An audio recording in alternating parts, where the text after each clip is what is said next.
Hey, everybody. It is your good friend, Dr. David Proden from down here in the North Star Recording Studios. So, welcome to this evening. It is unusually warm here in Wisconsin, 74 today and sunny, which isn't bad for an October 18th. So, yeah, and tomorrow's going to be warmer with a little more wind. So, yes, I'll take it. I can get outside. I like that. So, um, big developments here in the last couple of weeks regarding schools and the National School Board Association and the Attorney General, the FBI. So let's try to get a handle on what is happening here. At least identify the major players and kind of what their positions are right now. So, yeah, for those of you tuning in, our good friend Bacon Maldito in the house. Give a thumbs up and give a follow. I appreciate it. So the title of this show, this is Safety Doc Podcast 155, and the title is FBI Planning to Investigate Parents and National School Board Association and Attorney General Garland Memos. What you need to know about those. So let's first of all get in how this kind of all started, right? So on September 29th, 2021, yes, the National School Board Association sent a letter, a 6-page letter to President Biden. And in the regarding, like, what is this letter about? The letter was about federal assistance to stop threats and acts of violence against public school children, public school board members, and other public school district officials and educators. So the National School Board Association sends this letter to President Biden. So let's talk a little bit about how school boards operate. There isn't a national school board. So there's this organization, which is really an advocacy organization, the National School Board Association. They don't make policies for boards. They have some trainings that boards can participate in, and they hold a lot of conferences, and they provide sponsorship opportunities for people who want to give them their money and say, can we partner up on certain things? So I'll talk about that in a little bit. But so you have this national organization who jumps in and does this letter to the president. Schools though are actually under local control. So the schools are school boards are state level organizations. So there's a state organization that represents all school boards. So in Wisconsin, there's the Wisconsin School Board Association, and then every district has its own school board. So where I'm at, 421 districts. 421 school boards. So we're getting into this where the National School Board Association, which is the national association, which all of the 50 states, plug into, wrote this 6-page letter to President Biden. We'll break that down in a little bit. That happened on September 29th, but it is the talk of the town here in the school safety world. So I'm going to read to you an excerpt from the letter that was sent from the department, hey, it's Joe Dolio, and it's Nicholas Skeels from Michigan. Welcome. 2/3 of the audience from Michigan tonight. So this is a 97-word sentence, by the way, which is pretty wild. Like when I got done with it, being an author, I'm like, I could never get away with doing a 97-word sentence. Like, okay. So this is the letter from the National School Board Association to President Biden, September 29, 2001. Okay. As these acts of malice, violence, and threats against public school officials have increased, the classification of these heinous actions could be the equivalent to a form of domestic terrorism and hate crimes. As such, NSBA requests a joint expedited review by the U.S. Departments of Justice, Education, and Homeland Security, along with the appropriate training, coordination, investigations, and enforcement mechanisms from the FBI, including any technical assistance necessary from and state and local coordination with its national security branch and counterterrorism division, as well as any other federal agency with relevant jurisdictional authority and oversight. Wow.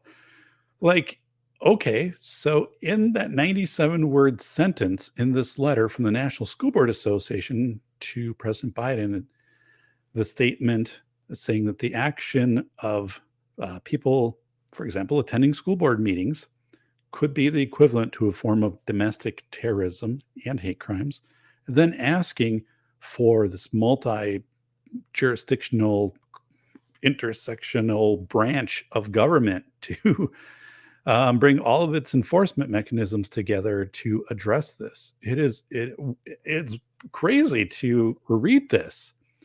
And again, the statement, this is quotes, be the equivalent to a form of domestic terrorism. So, wow, taking that word for word right out of the public memo. So, welcome to SAST Too Many, who's joined us over in the show. So, welcome, SAST. On page 5 of the 6-page memo, it goes on to say this hate mail. So it gets into a section saying school board members, administrators, teachers are receiving hate mail. Okay, so there's a lot of generalized statements in the 6-page letter. And here's an excerpt. This hate mail continues by stating, quote, they're taking something that was written in a letter to a school official.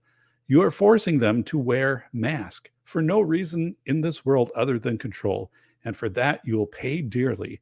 Among other incendiaries, this same threat also calls the school board member a filthy traitor, implies loss of pension funds, and labels the school board as Marxist. So right there, I just read that from the letter. So, okay. But is that a threat, or is that a First Amendment protected speech, right? So, okay, let's go into this. Person is calling them a filthy traitor. Well, that's not nice to be called a filthy traitor, right? But being called a filthy traitor isn't a threat. Loss of pension funds. Well, a school board member really doesn't get a pension from being on the school board. And, that implies if someone was to say that, right? As a former school administrator, I guess that would mean this person is going to possibly seek political office to change the way pensions work. I mean, like that's something that isn't necessarily, that's not a threat.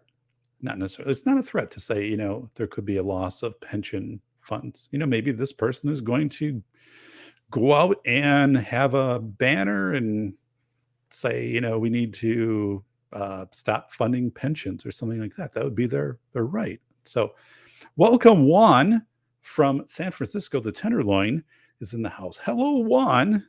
Welcome. And Joe Dolio. So as Joe commented, it was all facts and opinions, but no threats. So, and labeling the school board as Marxist, again, that's First Amendment. So the question of this, of that specific statement is, yeah, I mean, if you're on the receiving side of that, that's unpleasant, but is it threatening? And I guess this starts to imply that the threat is in the eye of the recipient, right?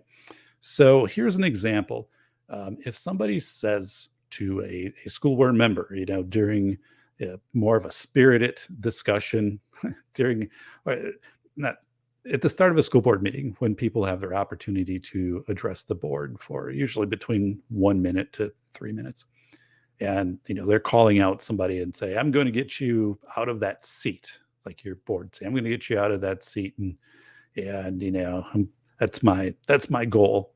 So the person on the board could perceive that as saying that's a threat. Like this person has just said they're going to get me out of the seat. So maybe they're going to, come up here or maybe like when the meeting's done, I'm not sure. On the other hand, what if that person is thinking, I'm going to run against you, or I'm going to support the person who's running against you. I'm going to work on their campaign. I don't think you should be on the school board, so I'm going to go about the means to remove you, from the school board. Meaning, when there's an election, I'm going to run against you, or someone else is going to run against you, and I'm going to support them. So these are really broad interpretations, which are put into this letter, right? Like, this is, I'm reading things that are very subjective. And let's look at this. So the National School Board Association is writing the president saying, hey, bring in the FBI, Homeland Security, and Department of Justice and help them make sure that this isn't happening in schools, right? So let me move down. So first of all, anecdotes aren't research.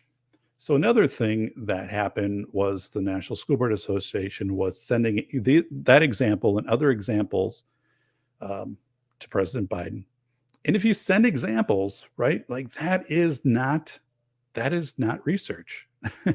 So you can conduct research, right? You could study school board meetings. You could try to understand what is happening at school board meetings or other public meetings, municipality meetings, whatever. And then from that have findings, and from your findings have examples, but you just can't take examples from some meetings. Just think about this. So pull up Mr. Calculator here. In my state, we have 421 school districts. So 421 school districts. A school district meets at least once a month for a public meeting. So 420 times 12 months. So what do we have there? 5,522 meetings that would happen. So how many of these meetings are to the point where we have to call for intervention of the counterterrorism division? So anecdotes are not research. Our first point here. Anecdotes aren't all of us could pull together anecdotes to support our position. And by the way, like, this is a really bad anecdote to pull. The thing here of the person being called a filthy traitor, implying this loss of pension funds, stuff like that. So anyway, let's move on. So that was September 29th, 2021. School Board Association, National School Board Association, sends this letter to Joe Biden, 6-page letter. Then on October 4th, Attorney General Merrick Garland sends a memo to the U.S. Department of Justice. So I'll link these out in the blog posts. You can read them, right? But so a quick response. And so it's from the Department of Justice, October 4th. Justice Department addresses violent threats against school officials and teachers. So, whoa. So it's a fast turnaround to get the National School Board Association, which is really nothing more than an advocacy group. That's what it is. It's not an entity in government, to suddenly get this response prompted. So let's go to the first paragraph. I'm going to read this verbatim from this DOJ memo on October 4th. First paragraph says, citing an increase in harassment, intimidation, and threats of violence against school board members, teachers, and workers in our nation's public schools, today, Attorney General Merrick B. Garland directed the FBI and U.S. Attorney's offices to meet in the next 30 days. So I'm going to come back to that, next 30 days, with federal, state, tribal, territorial, and law enforcement leaders to discuss strategies for addressing this disturbing trend. These sessions will be open, dedicated lines of communication for threat reporting, assessment, and response by law enforcement. Okay, so again, wow. First things first, 30 days. And let me know what you think about this down below. First, thumbs up if you can subscribe, let people know about it, trying to grow the podcast. And I've got a terrific guest coming on the next episode, an attorney. So I can't share any more about that as we're kind of putting that together, but it is going to be pretty fascinating. We're going to dig into some of this additional school stuff here. But okay, so the Department of Justice sends out this memo. and they say, hey, in the next 30 days, we want the federal, state, tribal, territorial, and law enforcement leaders to get together and kind of figure out a plan for this, right? 30 days is insane. Like, there's no way you can pull this off in 30 days, right? There's no way. How can you appropriately make people aware of this so they can accommodate where you're going to hold these meetings? And this is just insane. Like, there's no way you can do this in 30 days. By comparison, when I presented on PBS in 2013, I talked about the Safe Schools Initiative. So between the year 2000 and the year 2007, the federal government, the National Threat Assessment Center of the federal government, held 339 listening sessions involving 77 million people across 50 states. And that was used to inform the Safe Schools Initiative. So that multiple hearings in states, input sessions, community members, board members, administrators, police were there. 77 million people contributed to that. That took 7 years. Here you're saying 30 days. 30 days? This is insane. 30 days that you have to put together this federal, state, tribal, territorial, and local law enforcement, leaders to discuss this. So what's the reason why the 30-day? I mean, it's even so this is a face validity thing, right? So you look at this on face validity and say that doesn't make sense. Like, you can't pull that off in 30 days in 50 states. So let's move on. So here we are. Let's go back through our timeline. September 29th, the National School Board Association, which is a advocacy group, right? And all of the school board groups in the country pay in to be a part of this national group, which helps lobby for school boards. The September 29th, that school board organization, National School Board, writes a 6-page letter to President Biden saying it's getting too violent in our schools and our school board meetings, administrators, teachers. You need to do something.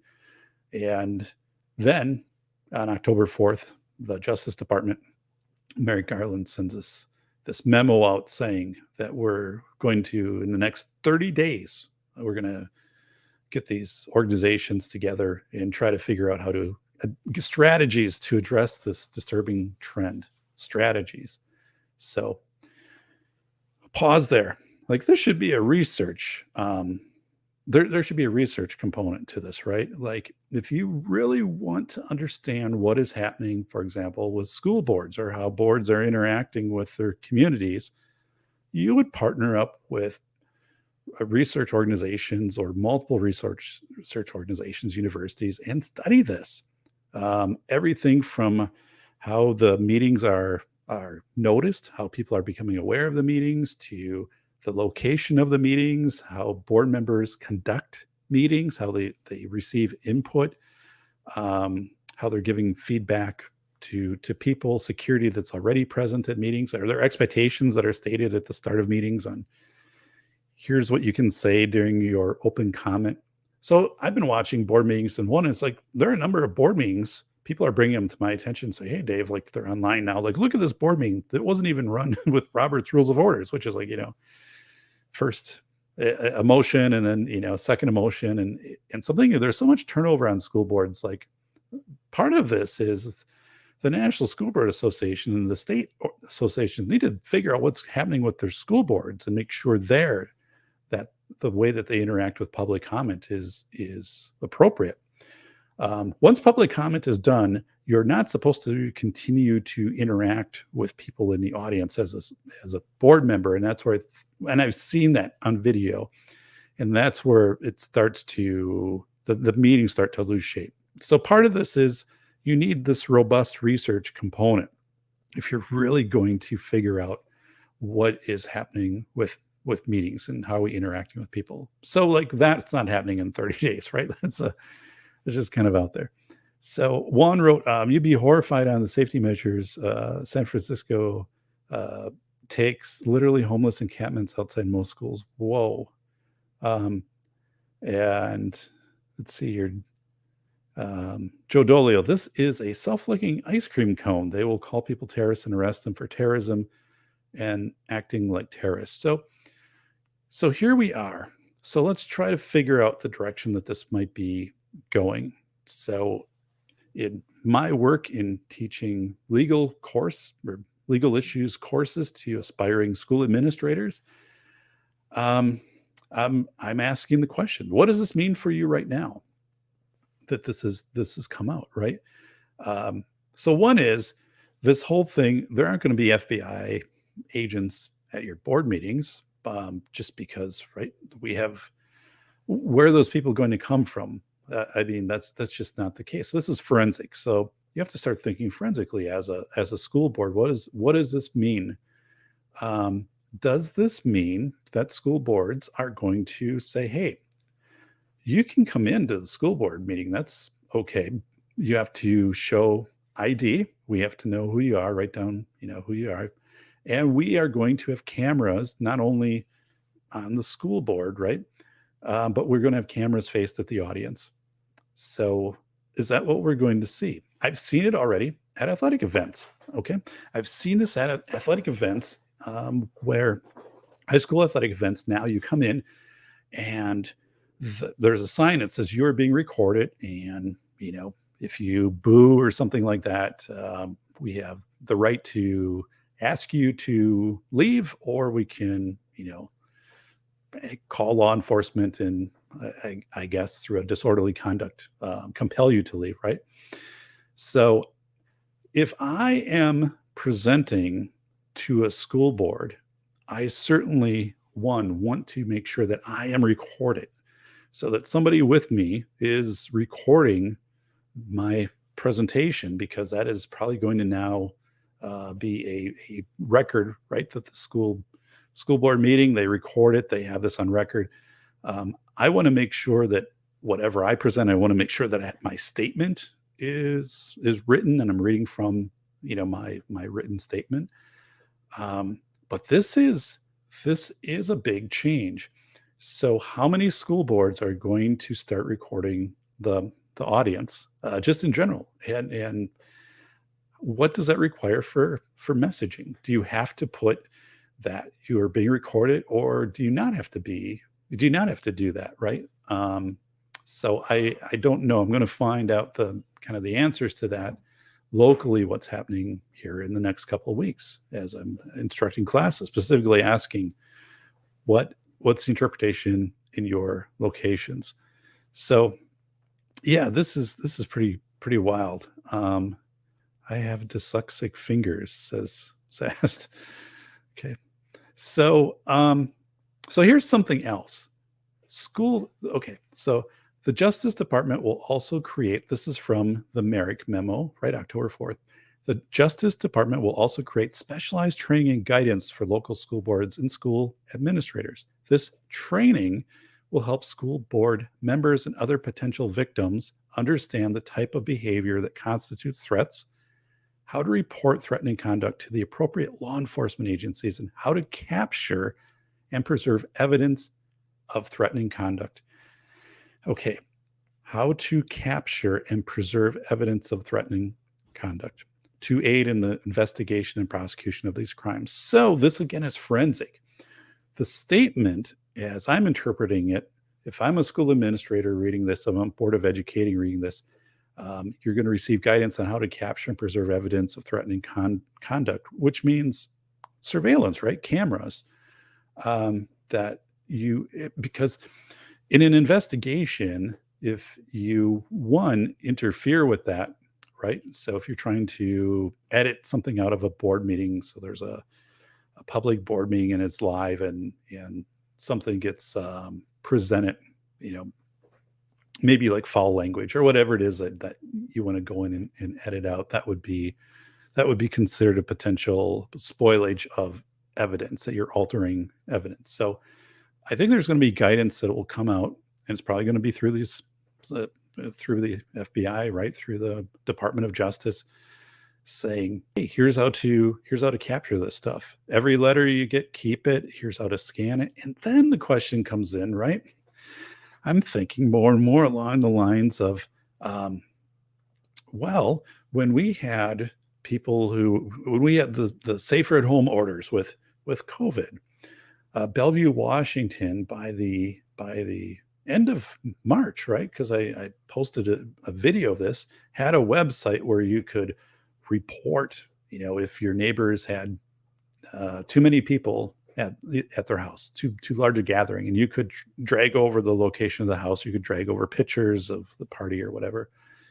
So, what is the guidance that's going to come out? What is going to come out to schools, their IT? Is there funding? Probably, right? That's going to be directed at not only surveillance, video, all of those types of things, and also, again, if you are attending these meetings, um, you know, typically to attend a board meeting, you just attend it. Now, there's one board meeting where the annual budget is voted on, and then you have to prove that you live in the district. But I mean, for most board meetings, right?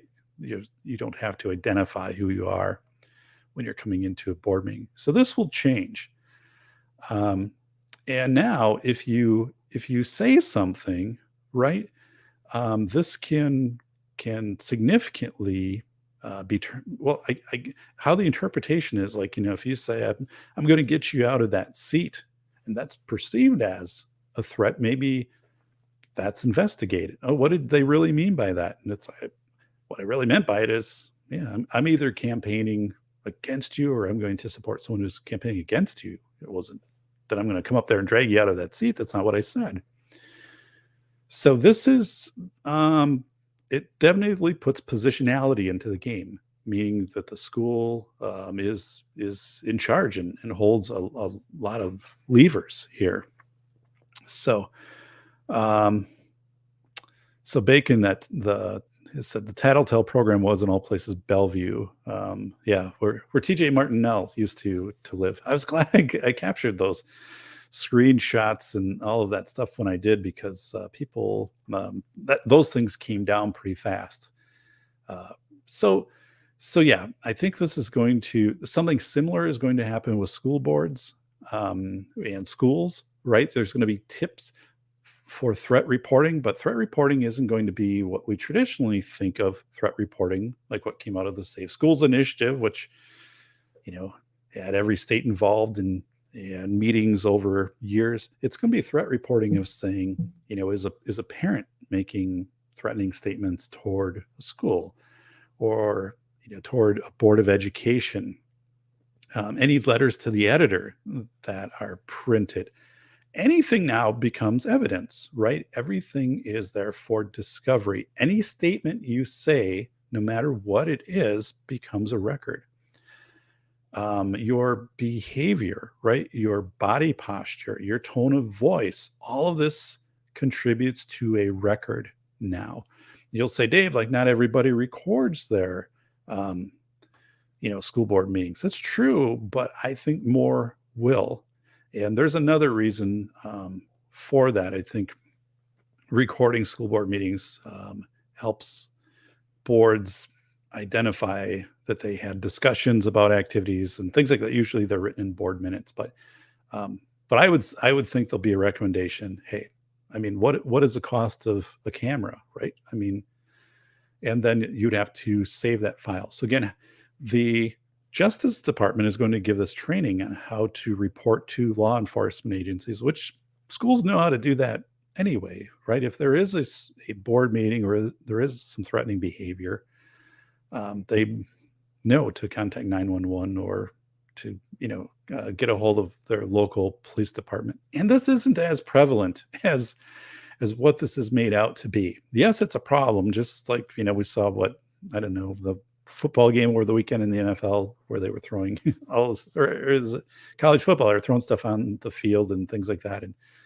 But this isn't unique to schools. I mean, we've seen people disruptive in airports, because the flights are delayed, or city meetings, passing ordinances and things like that. And so this is a general behavior that people are kind of doing. But in general, if we take again the number of school board meetings, the number of schools, the number of school board meetings, you'll find that this isn't as prevalent or as severe as what the National School Board Association made it out to be in its letter to Joe Biden, and then also this response.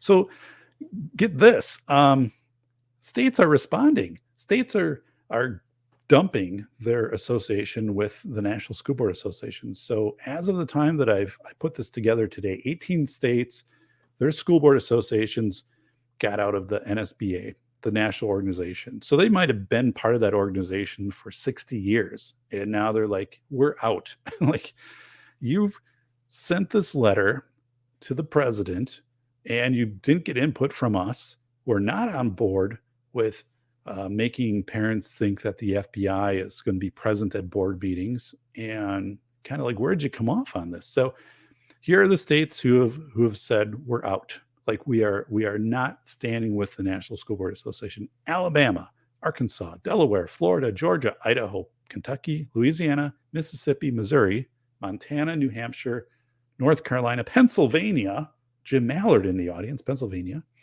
Tennessee, Texas, Virginia, Wyoming. So that'll likely grow. So here was an interesting part of this. So there's a group called Parents Defending Education, and they're kind of like gathering up all of the information on this from the state organizations.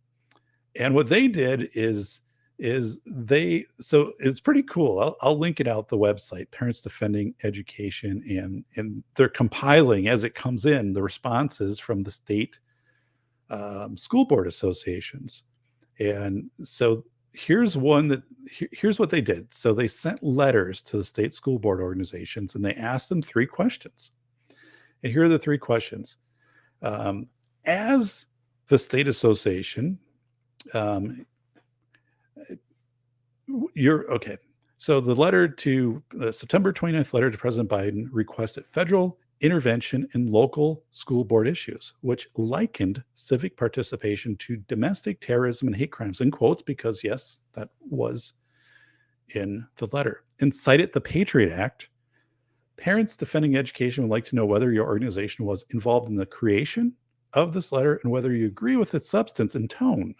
If not, have you contacted the National School Board Association to let them know? That's the first question. So, like, were you contacted by this as a state organization, knowing like the organization above you that's advocating sent this letter? Did you even know that was going to happen? And by the way, like none of the states did. This was a unilateral move by the NSBA. But and then how do you feel about that? So I'm going to read some of the responses, which will clearly tell you that the states are like, this is a state control issue, and also like this is hyperbole, and you are very much posturing parents in a negative light on this, and making this more contentious. When we have board meetings, parents thinking that they're going to come in now and possibly be recorded, and the recording sent to the FBI. But okay, so that's the first thing. Were you part of this, forming this letter?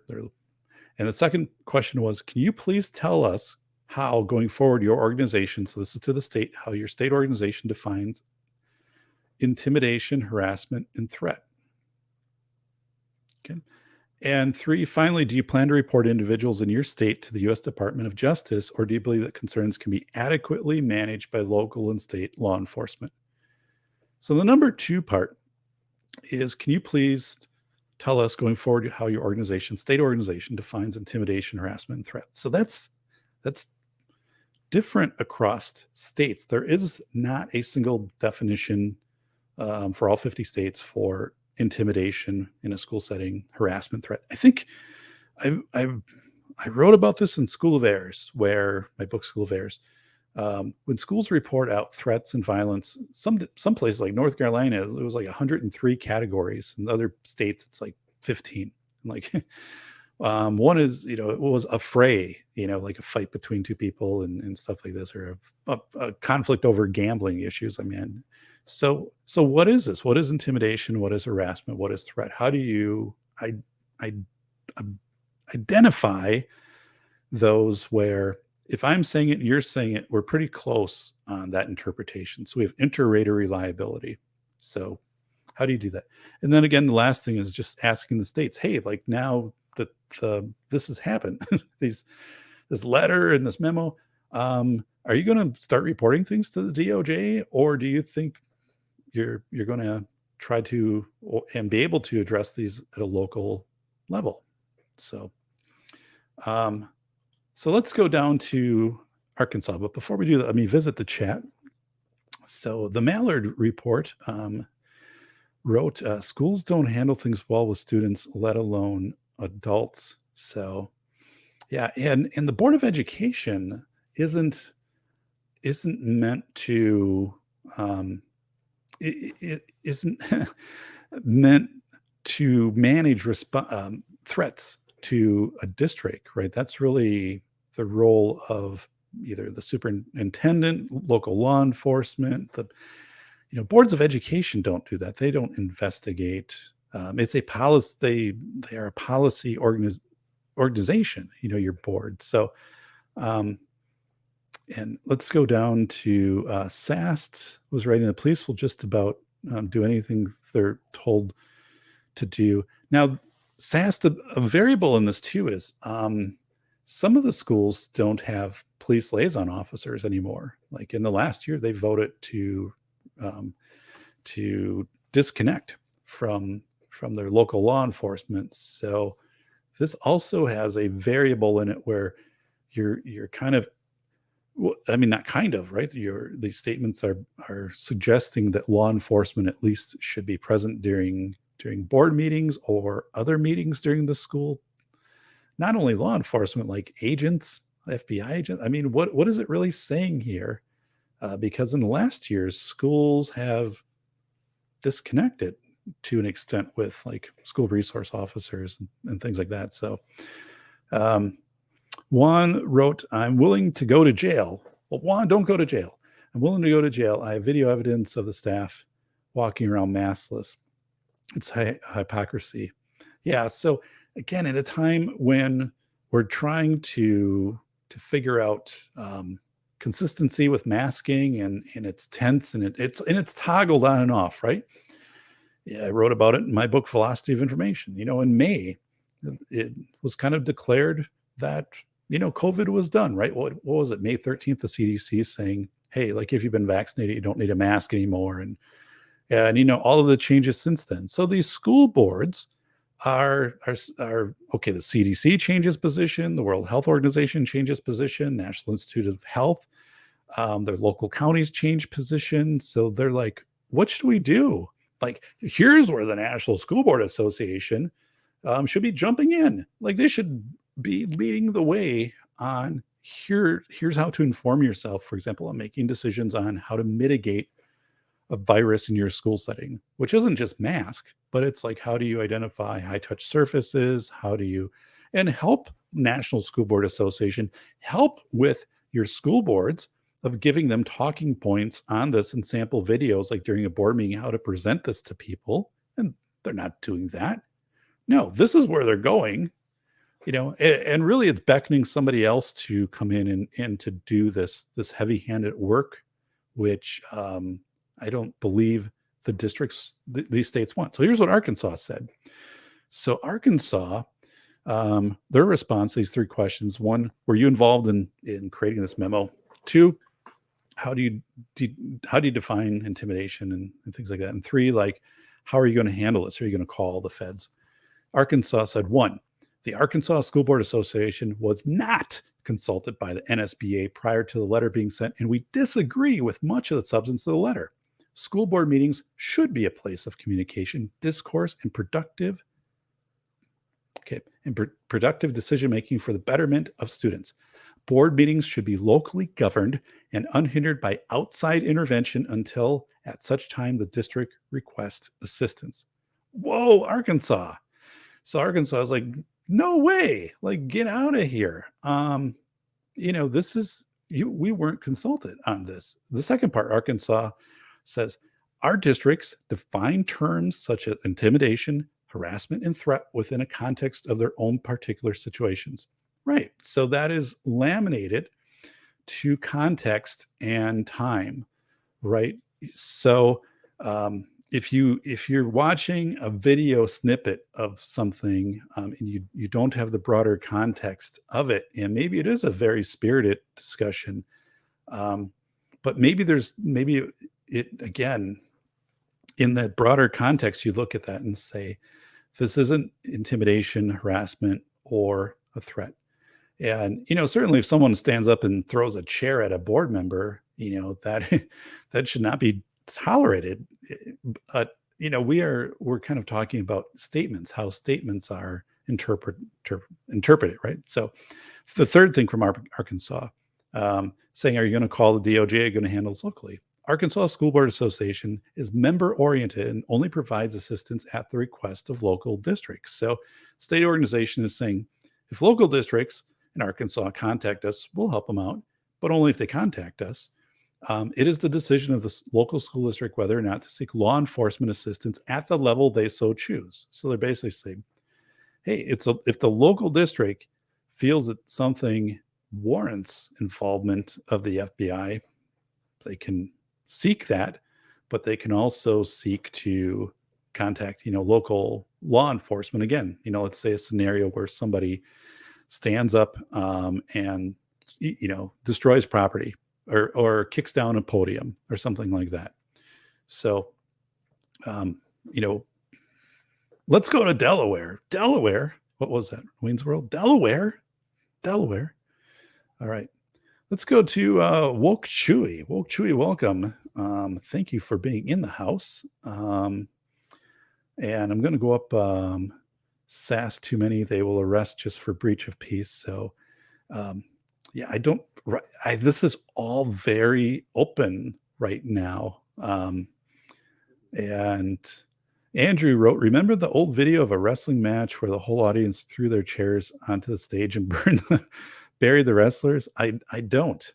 But you brought up a great point here, Andrew. And please, if you think of things, put them down below in the chat, or if you have or in the comments, or you're like, Dave, here's like a article from where I'm at about, what's happening and how schools are responding to it. Put it down below, because I want to know what you're seeing in your area, or if you've participated in a school board meeting recently, and your school board has, if you felt the meeting was out of control, or maybe it wasn't, or if it wasn't clear, did you know you had a minute to talk or 3 minutes to talk? Were you asked to prepare things? Were you able to record yourself? Put that down below.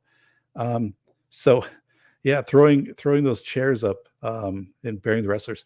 So Andrew, when you talk about that, another issue that's been happening for the last few years that's escalating is violence during sporting events at schools, and even refs who won't officiate some of these events. So that has been increasing, but again, it's not part of this specific discourse. And the way, though, that was addressed in a lot of districts, was very much signage, our expectations, that of you as a fan, and so it's different. I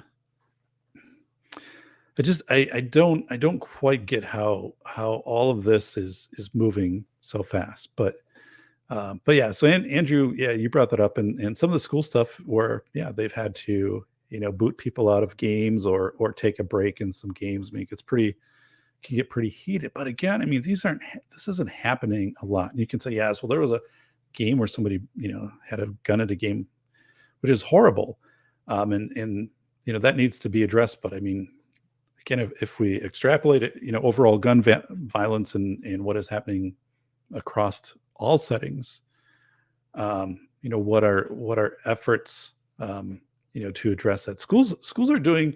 What I'm trying to get to is that most of the school board meetings are very civil, right? And even school board meetings that have very spirited discussion on topics of curriculum or on mask still remain civil.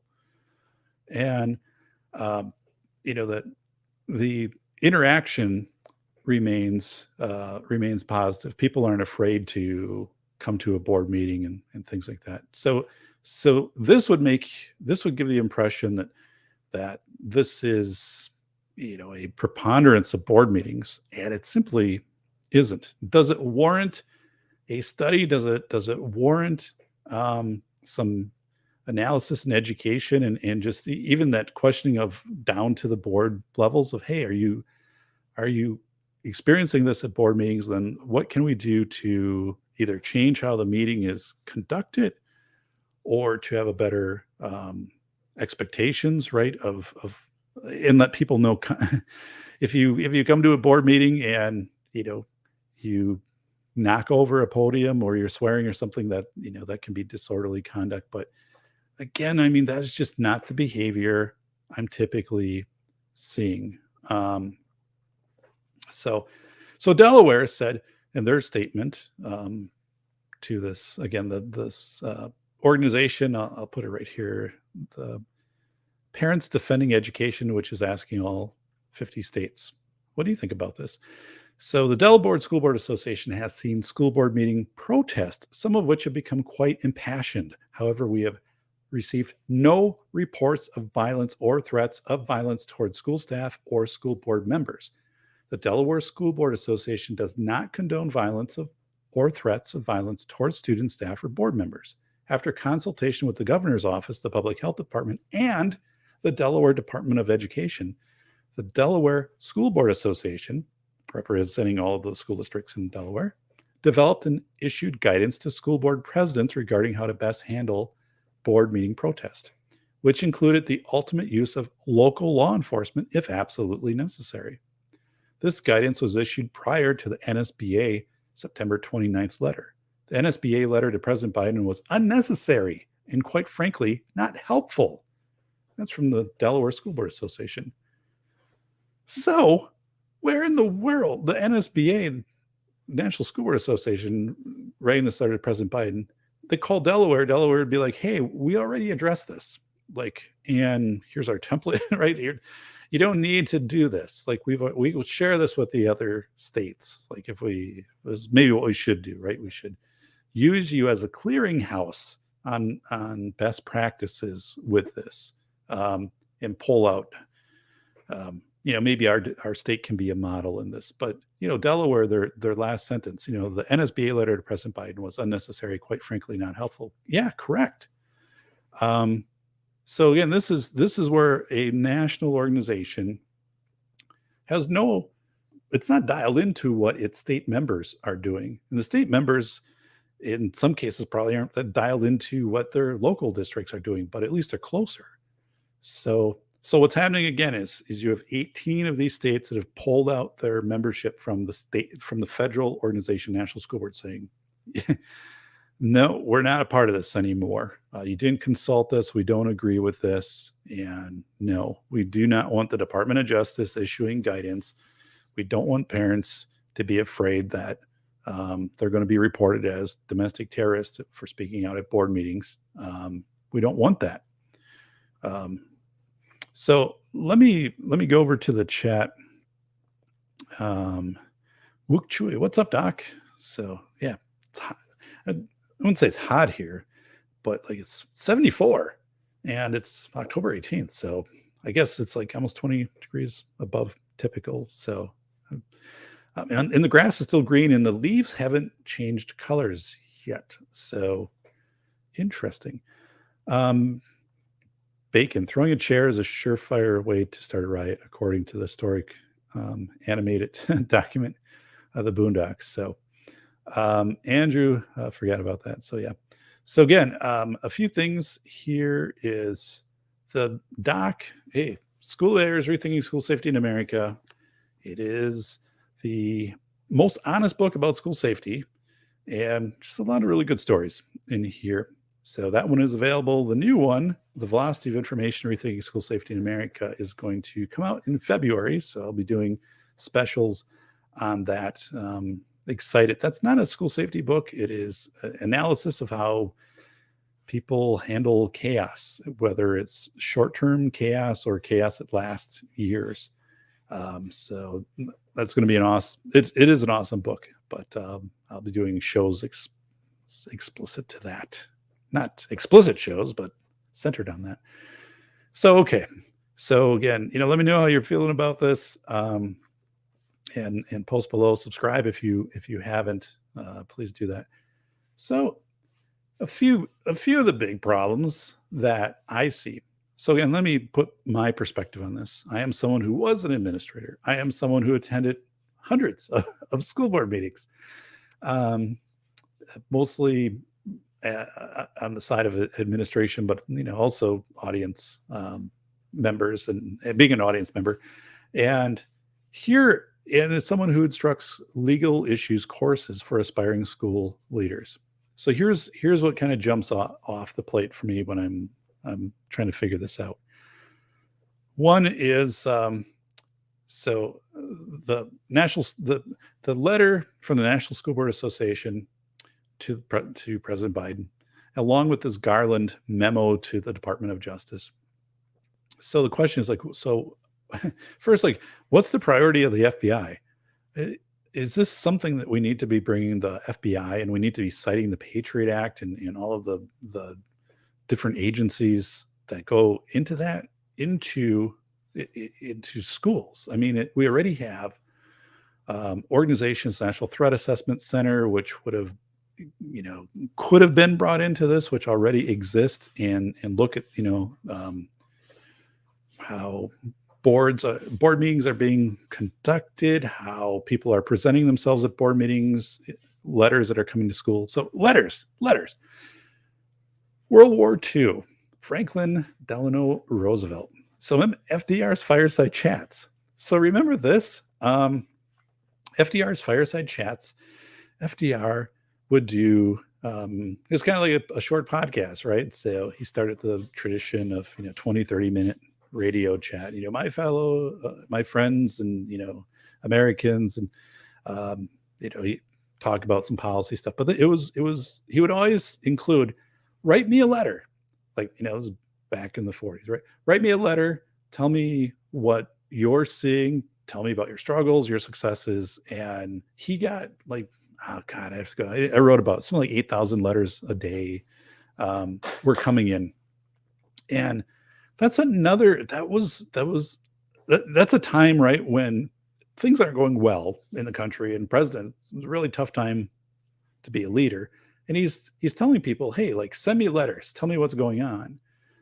And there's a part of this messaging, and I work in my class with it. And we talk about it. I said, what besides board meetings, how are people giving input? How are you welcoming? Are you seeking input? Maybe it's not what you want to hear. I wrote about some of the letters that FDR got, so pretty fiery, and of course, not threatening his well-being or anything like that, but you're incompetent and you've driven this country in the ground, whatever it is. But there should be a part of this that we learn from the way FDR approached adversity and challenging times with the people that you serve. And I think that's where you open up and have more opportunities for people to speak. And especially maybe, they can write things down, or you can have additional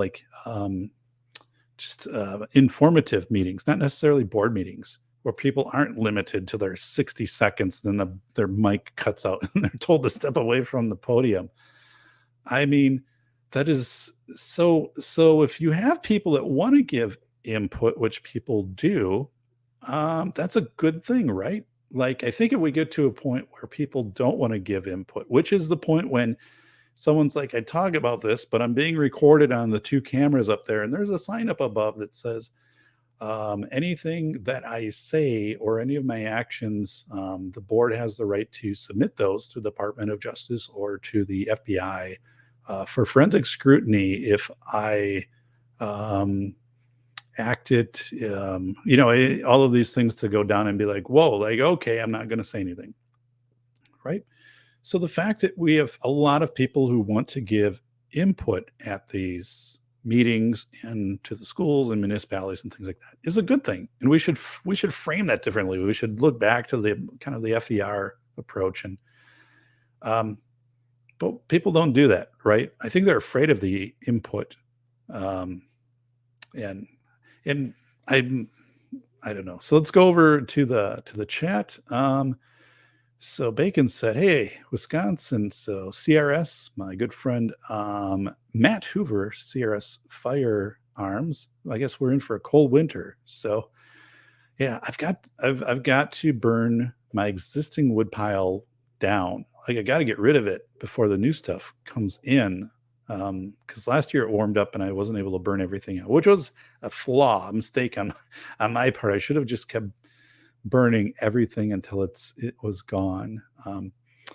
So Andrew, there was no issue FDR would walk away from. Oh my goodness, Andrew, I know actually what you mean there. So but yeah, the fireside chat thing was pretty was interesting to look at in inviting. So Joe, this has been a fantastic show. I have to jump off and record Tactile Tuesdays with Brooks, says America. Getting out some solid tactical wisdom. Thank you, Joe, and I'll be listening to that show tomorrow. And Goremonger 2, afraid of input or tired of being ignored. Certain incriminating laptops are lost in certain agencies. So it's a great point. One, if someone is saying, I've said the same things over and over again, and either you're not acknowledging them or you're not doing anything. And that's where it needs to have this responsive side to it, that what you're saying is informing the process.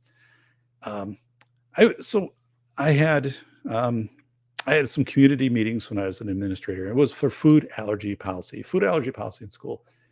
And I had some parents who had students with food allergies who attended those meetings, and you know they were giving their input, what they wanted to see as policy reflected in policy, what they want to see reflected in practice. And I said, yeah, tell me, and you know, we can demonstrate what we're thinking of, for example, in some of the signage, things that we're going to do to make sure we don't have cross contamination. But ultimately, I'm listening, we're listening, but you know, we will make the decision. And sometimes, you know, in these organizations too, these schools have gotten to the point where they have defaulted to the decision making to advisory groups or to the parents. Here's a clear example of that. Start of the school year, numerous school districts surveyed parents. Do you want in-person school? Do you want hybrid, or do you want face-to-face? That was a survey.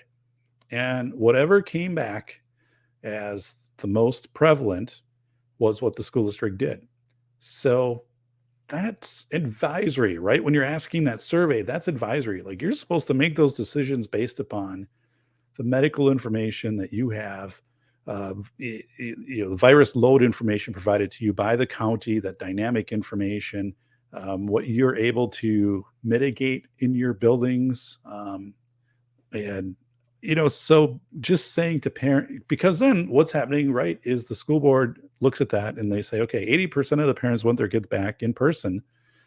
So let's do that. Because then we know 80% of the people are on board with us. Like, but what if it's, you know, whoa, we're not ready to go back in person, or so just, there's so many advisory committees for curriculum where it's what gets voted on by the committee versus the curriculum director, and ultimately having the board give a say.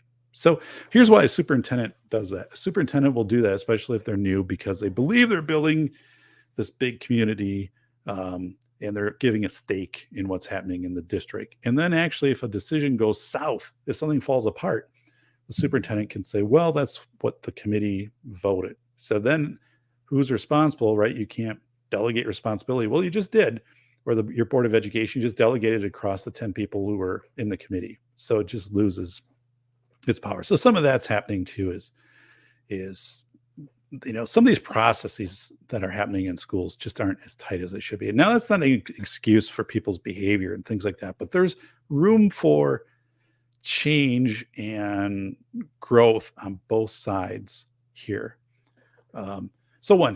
So by doing this, the National School Board Association and then the Merrick Memo it implies that some parents or community members that interface with the board might be exhibiting a form of domestic terrorism. They come right out and said it, right out in the memo. So I'll have it right there.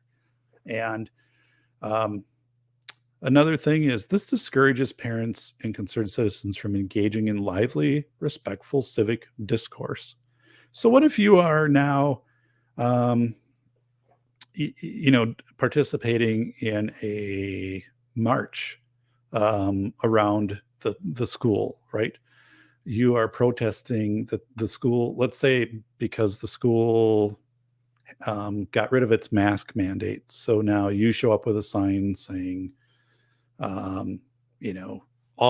everyone should be masked or something like that. Let's just hypothetically say this. Like you have a sign and, you're holding it and you're on, I don't know, school ground or something like that. Or, so a typical kind of what would be a peaceful protest. Like think of for people striking things, just typical signs you see with sign, they're not blocking access, not throwing things at people. And so what is that now of something that's going to be scrutinized possibly by the Department of Justice?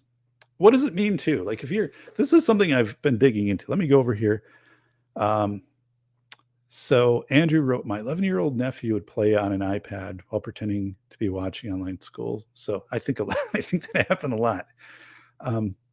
Bacon wrote, I'm not a parent, but I can't see why anyone would want their kids back in the system from what Doc is saying on top of all this. So I'm not anti-school. I'm anti hyper management of a one size fits all for schools, right? And this is it's trying to be so at a minute level, so manage and dictate with such extreme consequences, right? So again, like if you are raise your voice at a board meeting, can that be interpreted now as, hey, the Department of Justice might have means to investigate you? So it's like, whoa, like those things are all over the place. And there are a lot of schools that do some extraordinary practices. And I think that's a part of I'm trying to convey on this too, is these memos, these letters make it seem like 50% of the schools are in dealing with this or they've just fallen apart and stuff like that. And that's not the case. As Delaware said, we've got a pretty good handle on this, and we've done some procedures and training and internally and stuff like that. And would have been nice if he would have called us, but Gormonger, distribution of responsibilities like compartmentalization. Clary's theory on laziness comes into play. When it doesn't fall on one shoulder, everyone can just say, not my problem. True. That's an excellent way to put it, Gormonger. So that's been happening too. Is let a committee make a vote or send a survey out, to parents, what do you want, whether, it's masking, it's curriculum, it's stuff like that. I've seen way too much of that. So when parents are thinking, they see these memos, and if they get anything from a board, first of all, they see these memos, they're going to be thinking this, but if they go to a board meeting and a board, meeting starts out with saying, hey, we're going to record you. I'm not saying boards are going to do that, but up above, if they're saying, the memo wants to figure out how boards are going to preserve evidence of threatening conduct, capture and preserve. That's basically saying you want the audience to be recorded during a board meeting, right? There's really no other way to interpret that. So parents are going to measure their words, right? They're going to be careful about what they say. You're going to put parents in a position where they're going to lawyer up. And how many parents that attend board meetings can suddenly open their pocketbook and retain a lawyer if they're now part of some federal investigation? So, by the way, I have no idea. That has been clarified what that might look like. How do you become aware if you are being investigated under this? Like the DOJ is investigating you. The school board sent this video to the Department of Justice. Let's hypothetically say, how do you know that, your you spoke at this meeting. Is there evidence? What information is being gathered about you? I mean, it's unclear. It's so people are going to be like, whoa, and are they going to lawyer up? It's going to discourage a lot of people from participating. And also, like, if you're running for the Board of Education, I don't know where this will fall. I don't know if it'll give a sense of empowerment, or if it's going to make you, if it's going to turn you off from wanting to do that, because they say, no one. It's not like it was. It's not like people could give their say anymore. People are scared to do this, and I don't want to do it. So, so there are, as Delaware wrote, their school board association. There are already means to address unruly behavior through things like just telling people, knock it off. Like, we have your turn to speak is done. And if you continue, right, we might call, law enforcement. There could be disorderly conduct. You could be banned from the property. These are extreme things. Most people are very reasonable, and they are going to leave, and they're going to, abide by, if you're very clear in putting out what your expectations are, they're going to abide by that. They do right now. I remember one school district I was working with, and they received they received funding, and they put in these ID scanners. So when you went to a school building, a parent would have to turn over their license, and the school secretary would scan it, and then like in a minute it would go through like this database. Basically, if they had nothing outstanding, they could come into the school. I know the formal name for the software, but I'm not going to say it. And this was in a really conservative rural district, and anti-government, like signs up in yards. And I'm like, oh, like that's not going to go well. But people did it because the school is very good at messaging and saying, now this is a system I don't know. I'm looking at this as a school safety expert, saying probably not the route I would go, but they were saying we want to know who's in our buildings. We want to have a safe setting, and the people agreed to it, because it was very clearly communicated. We want our kids to be safe, our staff to be safe, and we want, your kids, and we want you to be safe. So schools had a means to do this. Usually they would just tell people, knock it off, and they would knock it off. They're not saying, I'm going to wait outside until you come out of this school board meeting. Like, it's typically not happening.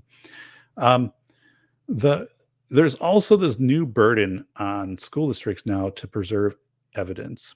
So through the memo, working to preserve evidence. Again, if you're IT person in your school, this is probably a quick discussion. It's happened with the Board of Education and legal counsel for the board.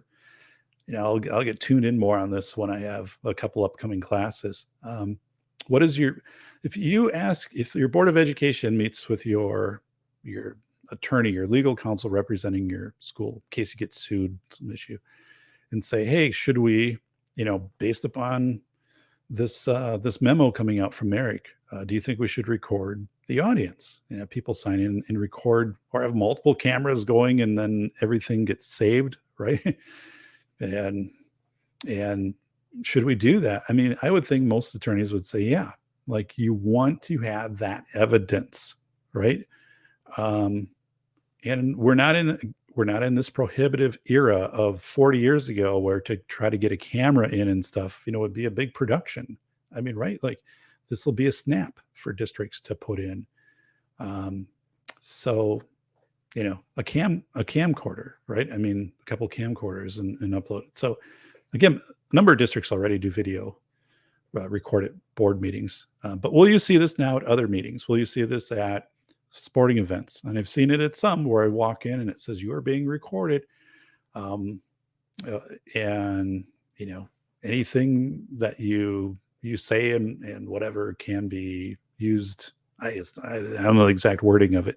They also have it like on the back of the thing you get, the rosters of the players, the sheet that's folded over, and then in the back it says all of these games are The audience is recorded for the safety of the I don't know what it is, but that's different. Like, didn't have that as a kid. Um, so Goremonger wrote, "Good point, Doc. Individual parents can't have the weight when they can't get a lawyer." Yeah, it's very so. This whole thing too is, if you look at your parents who you want to encourage your less represented parents to come into meetings, but at the same time, like, now they have quite a bit to lose, right? If they're up against whatever the consequence is, which isn't clearly defined through this, but I mean, if you're involving FBI and Department of Justice and possibly the Patriot Act and an investigation, it could wipe out some of these people. I mean, and where does it go?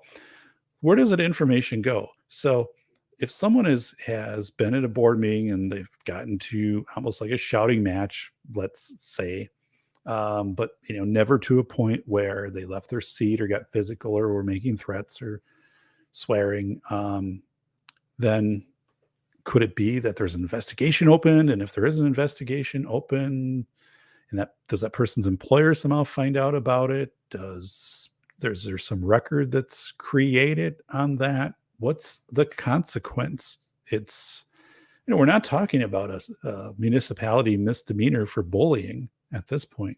We're talking about a potential to read this letter and to not think the potential for an FBI investigation into a behavior at a board meeting or a sporting event or whatever it is, it's school related. What is the consequence of that? What's the sunset of that? What lingers below the surface that you don't know? When do you become aware of that? What other information is being gathered? Does it impact your ability to buy a house? I mean, as we come into these, I mean, these are all questions that seem a little out there until you realize they're not really that out there, right? I mean, it's these are huge steps, very quickly. Like, these are two huge, one from an advocacy organization which has no political power other than lobbying, right? They don't write policy, and they can contribute through lobbying, but I mean, it's an advocacy organization, the National School Board. Your state organizations, which are also lobbying at your state level, but it's pretty scary. So we need to study school board meetings to ensure, again, school boards are properly noticing what they're covering in their meetings, because sometimes they'll cover things that weren't on the agenda, which is illegal. You can't do that. It's not a properly noticed meeting. So, for example, if you post a meeting and say, we're going to discuss our COVID mitigation protocol, including mask or no mask, like, that has to be on your agenda and has to be worded that way. You can't get to, into your open meeting agenda and suddenly just start talking about mask. And people in the audience are like, well, I didn't know this was going to be covered. And if it was, like, I wanted time then to talk at the start, like when the input session was. And so you're seeing that's happening. And you're also seeing that some districts aren't following procedures. They have a lot of turnover in their board, so they don't follow what's called Robert's Rules and Orders of how to conduct meetings. I know that firsthand because people will contact me and they'll say, here's the link, like, watch this board meeting or watch this part at the 51-minute mark. And was this done correctly? And it's like, so that's a part on the school. And there's also this thing of, I think there can be a change in the way some of these board meetings are conducted. It's a weird feel when you have the board on an elevated platform up on a stage. They're all this positionality. They're kind of distanced, and I think there's we go into the psychology of the meeting place, and I researched some of this. Like, when you're holding what are going to be likely spirited or contentious meetings, what are some strategies? And it's to have a lot of visuals up to remind people of why they're there. So, like, visuals of kids in schools versus like just the brown walls in the auditorium, that you're restating, we're trying to get to this outcome where everybody can be here and safely contribute to our school or whatever, that you're having input from kids. How often do we have students present at board meetings? Like we don't do that too. So I think there are ways to conduct this and to be very civil about it. When I interviewed Larry Lawton, America's biggest jewel thief. So one of the things Larry Lawton told me about prison, right? So he's like, prison incredibly dangerous. He's, if you could be, stabbed and obviously killed, things go down at prison. But he said one thing at prison, federal prison, Atlanta, Jessup, Georgia. He said, if you bumped into somebody, even, they're in for life, right? You bump into somebody, you'd say, excuse me. There was always this level of a basic kind of dignity as far as or respect, I should say, that there was always that level of respect. And he said, it's interesting to juxtapose that over to right now that, we don't do that. Whether again, it's just people in an audience or even as board members for like thanking somebody for input or, again, I go back to this FDR stuff. There was a lot to that. There were intense studies on the impact of FDR when he knew people didn't like him and they were in terrible times during the Depression. He of saying, write me, tell me what's going on. Right. And he would address, some of the letters and stuff like that. But imagine, like, I'm trying to imagine if a school district as a pilot, or a couple districts did this type of input. And then they had, like even a postcard that was sent back out to the person, so it's a pre-fill thing, maybe if it's on the web, but usually, or you say, just send it in because it's kind of cathartic process to write. And you sent back a postcard saying, thank you for your letter, date it, whatever. I've read it as the superintendent or the Board of Education. We've read this letter. Thank you for taking the time. Like that would be extremely powerful and meaningful. I don't think anybody does it. Like nobody does it. But there's a reason FDR did that. There was a reason we had the Committee for National Morale formed in 1941 at the start of the war. There's a reason why we had the Road for Victory campaign and things like this. And we're just, it's like we forget, or the people who know about these things are gone.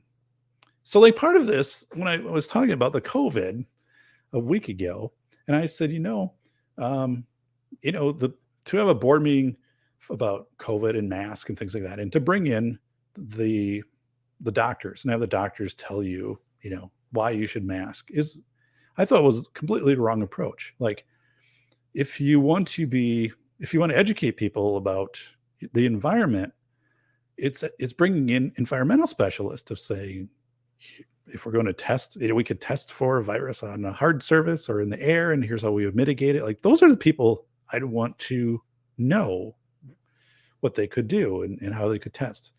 Because what if hypothetically you had a control group that was wearing a mask in schools and group that wasn't? Was the aerosol different? Like this is where the environmental people could tell you. And maybe there's something else. Like should everybody, if it is masking, like should a school provide a mask to all staff and all students so they know it's the same grade of mask, like it's the same inter-rater reliability. It's not one kid with a bandana, and another kid with the same mask that they wore for the last 310 days. I mean, so sometimes you got to think about who you want to help you convey the message. There's this, I talked to my superintendent in my superintendent class, and, I said, have you ever thought about, because recently, right, with meetings that are going to be more spirited, I'm not going to say necessarily contentious, but spirited meetings, whether to go mask, not mask, curriculum, things like that. Have you consulted with anyone who's a specialist on setting up environments for those types of things? Because they exist. Like there are organizations, they're private groups out there that you can contract with. And a lot of school districts do this for like public relations type things. If they're trying to get a referendum passed or whatever, they're hiring like a company to help them with messaging. Um, but I brought it up, and I actually have one superintendent who's following up with a company that they contract with on their messaging that goes home with parents and other things. Um, and I said, ask them, like, if they would provide, at least you can do a request for proposal. Would you provide um, a research-based a strategy of like how we could hold our meetings that would decrease the likelihood of contentious meetings, I guess, right? So maybe part of that is it's a wider area, or you're rotating it across. You're not, buildings, so you're having it in some different sites to ownership of the buildings. Is it the visuals that are present? Is it providing water? Is it clearly telling people what to expect throughout the meeting? There's a lot of people who go to board meetings and they're not really sure what to expect, right? They don't know the sequence and the time limits, or if you change the visuals or things on the timing, like should you put almost a shot clock up? This stuff is crazy, right? Except it's crazy until someone starts to do it and other people do it. And when I presented on PBS, and I had an hour, and like I had to end on the hour. That was it, because that was the show. It was done then, live. And they got everything going on there. Shades of different colors come up to let you know 10 minutes, 5 minutes, and the shot clock and all of that stuff. Which you never see when you're watching on TV, but part of it is, I think it's a courtesy to members, also people presenting, and saying, or even like to have the Board of Education, the chair of the board, say, here's what's on our agenda, right, which has been posted. So I'm just going to review. Here are the things we're going to be going through. And then, yeah. I mean, what if you did have, because right, people are reading through their things and whatever, and all of a sudden it's like their mic goes dead, or there's like, which is just, in that sense, the message that, okay, we are giving you your time, but we don't care what you're saying, or we just, when the clock runs out, it's done. But yeah, I think there's this whole other area to look at with those things. And I actually said, I remember being an administrator and getting out in the audience before the meeting started, before the board meeting started, and just talking with people, and not necessarily people I knew. And it wasn't school board stuff, right? You can't talk about agenda stuff while you're talking to the audience, but mingling a little bit with the audience of, just the chit chat, the weather, and whatever, some contemporary things, thanking people for being there, making, pen and paper available for people if they didn't have it, and, just things like that. But again, I think there's this part of messaging, and there are also, like, there's a company, ISS 24/7. They work with the NFL and a lot of major sporting events on how to do messaging for in a dense crowd population. Like, what if you have a sporting event and an NCAA or NFL event, and there's a horrific call and the team is going to lose the game. Like, there are colors that are displayed on scoreboards, there's messaging, there's other things, there's this whole sequence of things that happen to try to deflate that no one ever hears about until you, and I interviewed ISS 24/7 like on the third episode of the show, like years ago. But there are things, and again, I'm not trying to make excuses for people who have acted egregiously, because in any context, I don't want someone doing that. I don't want someone pushing anyone down in front of me at Walmart, or taking a swing at someone at the register, or, but again, I think the National School Board Association's document, it certainly wasn't informed by their membership. It certainly paints parents and people contributing, community members, in a very negative light. And then to have Merrick Garland come out with a memo to the Department of Justice saying, hey, in the next 30 days, let's involve all of these groups, tribal groups, and let's figure out what's going on, and then we'll give guidance, and then also sprinkle in the Patriot Act in there, and also this guidance on how to acquire and preserve evidence. Like it's just not the way things should be done, right? This doesn't make sense to you or I, or you or me, or you or us, I guess. So let's go back to the chat. We have our good friend, Andrew. Visuals don't work. Look at communism. A hammer and a sickle is their symbol, and they are laziest people. Wow. So, yes, I think the thing is you have to sharpen the sickle a lot. So visuals are so the studies on visuals, and I wrote about that in the velocity of information, is if you go heavy with visuals when you're communicating, like 80-20, and we know this for referendums that pass, like a city wants to build, a new senior center or community center, whatever it is. And you analyze where these things pass, whether it's a wealthy community or not wealthy community. The ones that pass are very heavy on visuals because people want to see what this likely is going to look like when it's done versus, where, so there was a study where they were doing churches, like church renovations and things like this. And so the diocese that would send out a letter, which would be 3 pages long, of like why you should do this. And the church is that old and whatever. And there's no picture of the church on it. And it's like, well, then you have the diocese that said, hey, the church is 120 years old. And then it's like, here's the pictures of the things which are, bad, the concrete cracking here and the picture of the furnace and whatever. And then here are 5 pictures of artist rendition of what it's going to look like once we get all this work done that you're going to give us, money for. People are like, yeah, like I want to see that. I want to get on board with that. So, and this is also just it's not the way people operate. It'd be interesting, now that you brought that up, Gormonger, I mean, Andrew, with visuals, I wonder if there would be like a visual component that would go with this, right? For example, what would you consider a letter to a board to be, where it would cross the line into possibly, I guess, as they said, domestic terrorism? What would be? Show us some examples. There is a book, and I recommend it in one of my classes. I can't come up with the name of it right now, but it is basically how to determine if student writing is a threat or not, right? Like, what if you have Stephen King who's writing some graphic story as a high schooler? Like, when is that a threat and when is it not? I don't have the book available, but let me do that.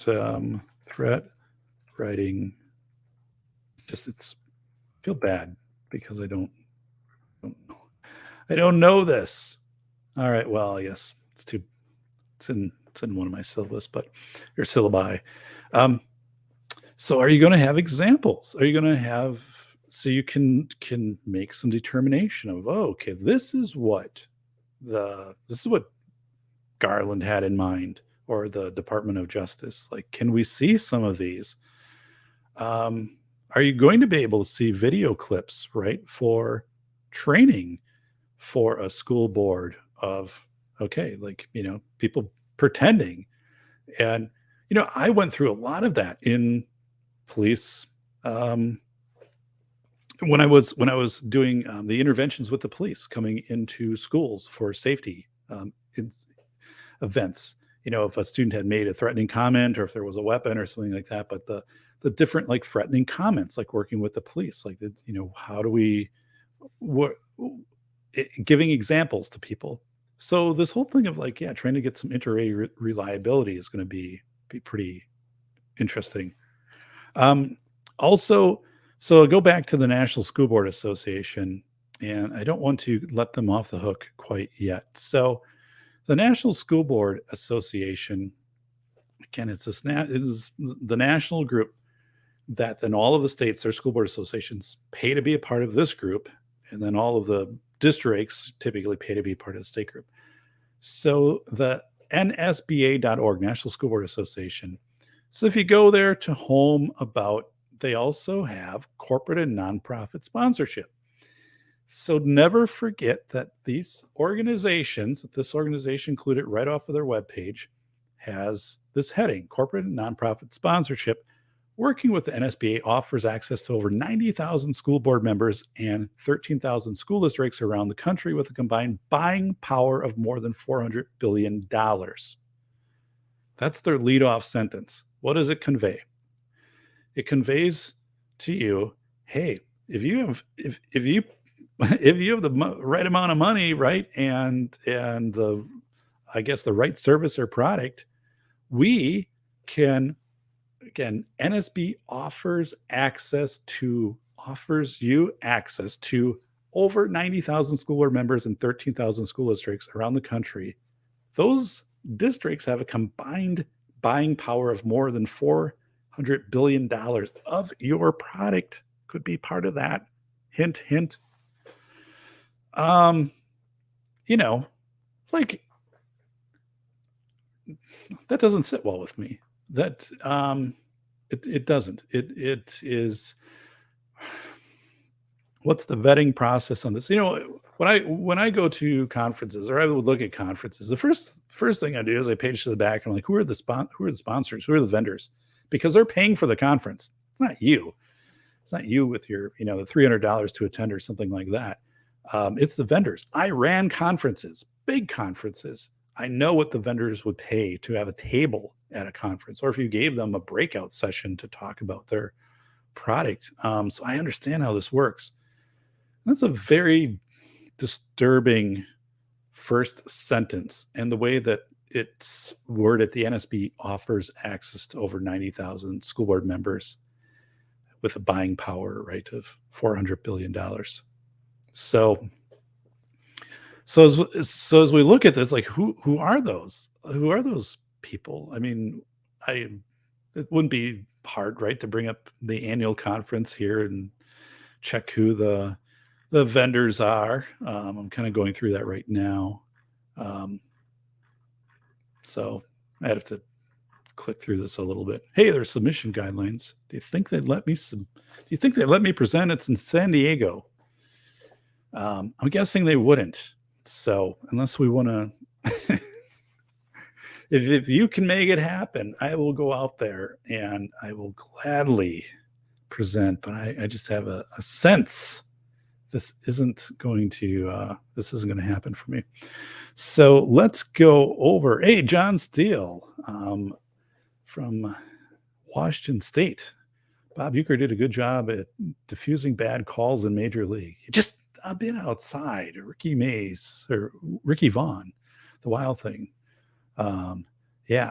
So I watched that movie just a couple days ago because it was filmed at Milwaukee County Stadium, where I had seen quite a few games, and it was supposed to be Cleveland Municipal Stadium, but that wasn't available at the time. So they filmed it at Milwaukee County Stadium. And some of the Milwaukee stuff is still visible if you know where to look, like the WTMJ TV stuff and signage and things like that. But yeah, back when they had the monochrome jumbotron out in the outfield. So let's go over to Gormonger. So yeah, Doc, your example last week about the blacklight box made to demonstrate effectiveness of hand washing was a perfect example of what you just said. So, all right. So that example that Gormonger was talking about, a high school was high school shop class, right? They wanted to help elementary kids with learning how long they should wash their hands, and then like how rigorously, and around the cuticles, stuff like that. So what they did as this high school shop class is they basically made a plywood box with a plexiglass opening on the top so you could look inside of the box, and then they had a black light inside, black light, and a battery. This whole thing battery operated. And kids then could put their hands in, they wash your hands, right? Like a second grader, like, okay, go in and, wash your hands and use plenty of soap and sing the alphabet song. And when you're done, come out. And then they would be in like a low light area. So they could put their hands in there and it would kind of seal up around, their hands, and they would flip the light on and the kids could like, oh my goodness, yeah, I still have some germs on my hands. Like you could see it under the black light stuff. So then they would go and then they, wash more. But it was they actually knew what the objective was for hand washing. And yeah, it is like right by the fingertips. I need to get more soap and to do that. That probably cost what, you know, $25 to make that. And it's like you could use that box probably for forever. And the kids thought it was the most amazing thing, these second, third graders. It reminds me of when I was a kid, and I think the dentist had me chew some tablets, and then you look and you'd see like where the plaque was on your teeth, and kind of you got to do a better job like brushing. You can see this, but it's this thing that wasn't hard to do. And the high school and the kids, and it got integrated reliability. Kids knew what to expect. And the whole thing with hand washing was frequently increased hand washing. Kids didn't get sick as much. And we knew the kids were staying in school more. Our attendance was better. And we were, pretty strong relational statistics of saying that was likely due to hand washing. If anything, the hand washing wasn't a drawback. So checking out here, 400, is that trillion, John Steele, and taxpayer money? So yeah, I'll get you out next summer. Hopefully I'll get you out next summer, John Steele. So to Andrew, 2024, too late. I'm on the board and we expect to volunteer. Oh, so you're talking about your where you live. I think the condo association, right? Is that it, that they expect you to go out and to shovel at certain times? So yeah, I don't know. So let me kind of recap why I wanted to do this show, what I want you to come away with this, and please put comments below. If you can do if you can subscribe and smash the like button, right? Whenever I listen to a podcast and they start off that, I'm like, oh, come on. But it's like, I'm hoping to get the show to 1,000 subscribers, and actually having the podcast was substantial in,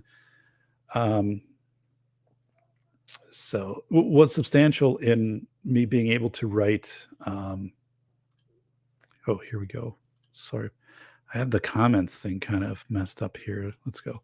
Sorry, I didn't bring this up earlier, but the fact that I had the podcast and had, 150-ish episodes was important to people I would interview for the book, because they wanted to know that I had done work in this area of kind of, chaos and crisis, and it was credibility, right? So as I could lead them back to some shows and say, here's a show that I did on whatever, or it had this many views, because people would say, I only have so much time to give, and I want to know that you're vested in this, that you're going to be following through on the book. And yeah, okay, I can see on the podcast also like that you represent intellectual thinking, or if you have me on as a guest, some of the people in the book were a guest on the show, Nikolai Razavayu and Larry Lawton, Morgan Rogue, for example, were all guests on the podcast. So the more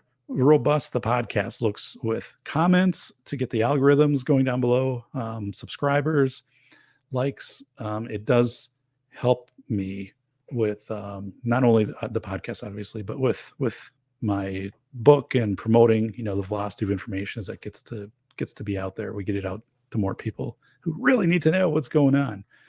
How many? So I gotta go to the right one here. So Bacon Road, how many watch hours do you have? I don't know. I know how many views I have, which is like 30,000, which I guess doesn't sound like a lot. Although, the show has been ticking up. I didn't have a show until a year ago that had 1,000 views, and now I've had a few of them, that have crested, over 1,000 views. And um, so I'd have to go in on show hours. Like if I had my content out there, so everything is released here, it's released on Podbean, iTunes.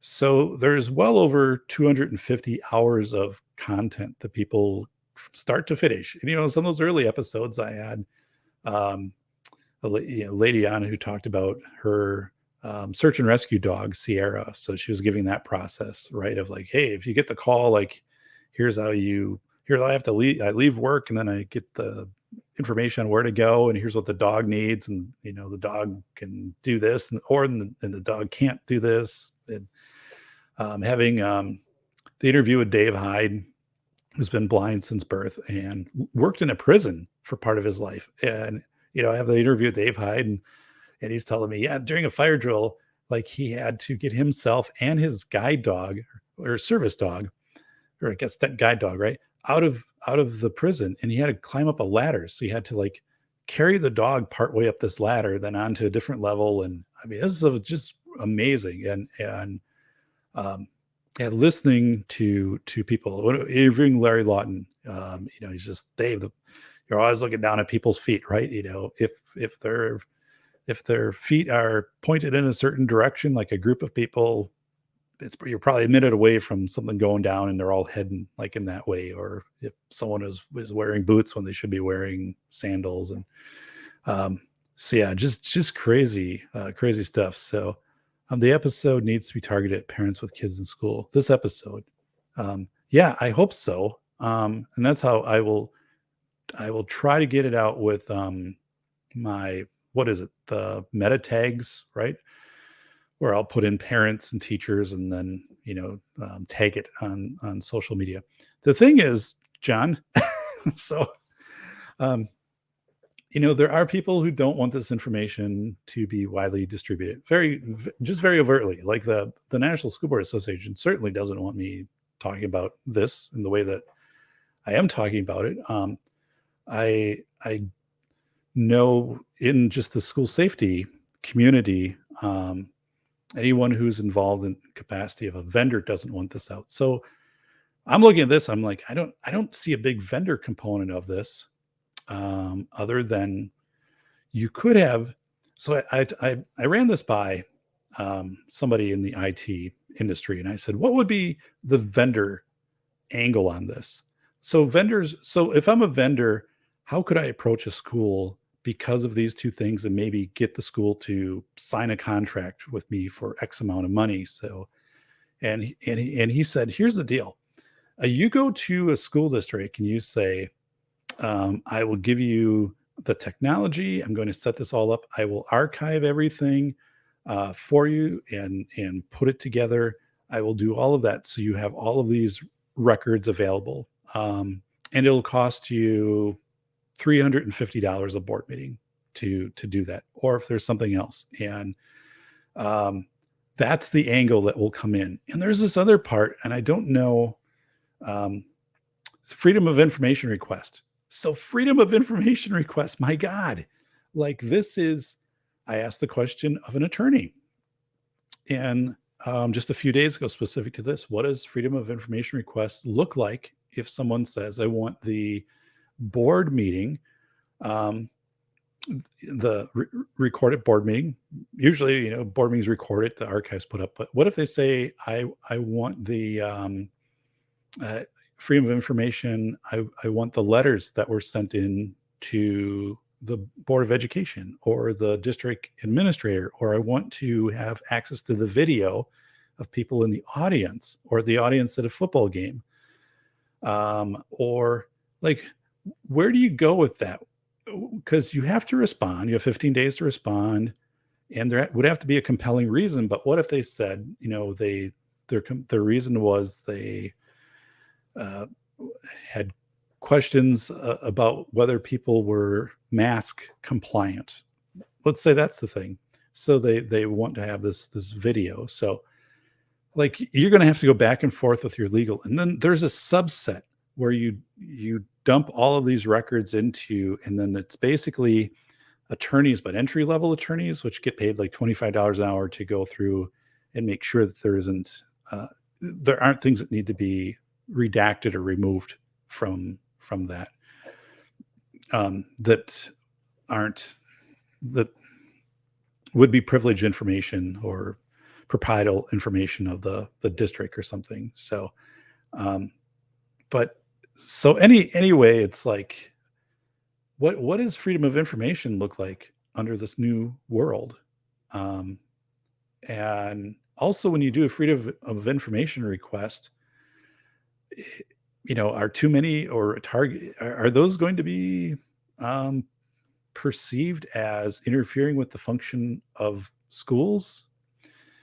So these are all just strange things that there aren't questions for. Or there are questions, there aren't answers for. So Robert Kuzland, coming over, don't want it distributed is putting it mildly. So yeah, I was explicitly, not more than once, but I was explicitly told I was not welcome to a conference because of when I wrote School of Heirs, my position and PBS and whatever against hyper-realistic intruder drills.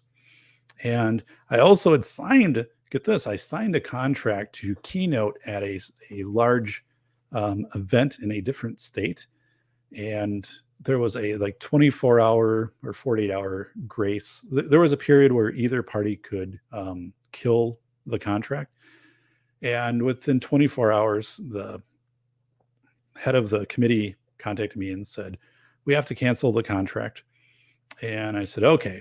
And I'm like, can you tell me why? And they were kind of hesitant. And then I just said, is it because of my position on hyper-realistic drills? And I said, I know who you have coming in for vendors and sponsors. I can tell from your site here. And they said, yes, it's a conflict for us to have you present, and then people leave the hall and come out to vendors, which are going to tell them something different than what you told them. So we can't have you here. So really the message is that, right, we're not going to inform our membership, and the vendors are probably paying us $20,000 or more for that spot. Again, I did this, so I know, versus like paying me to come down and present and give this information. Like, people, that's why I wrote School of Heirs. And I wrote it because there are people that take that book and it's an easement to the truth and discussions. And it is a book that has held and gained traction in school community. And once we get into the philosophy of information, I think it's also going to, there will be distinct pieces people can pull out of that. It's not a school safety book, but there are very intellectual pieces of how to interface with people and systems during times of chaos. John Steele knows what I'm talking about with that. So I'll just say it, like, he'll be what? So when I got to a section in a book, John and I were going back and analyzing some of the different ways that the book could go and different examples of phases of chaos, comorbid, extended, short-term, things like this. And that's really good. That's the thing that this National School Board Association, they're not doing, right? They're not having those discussions. they're not.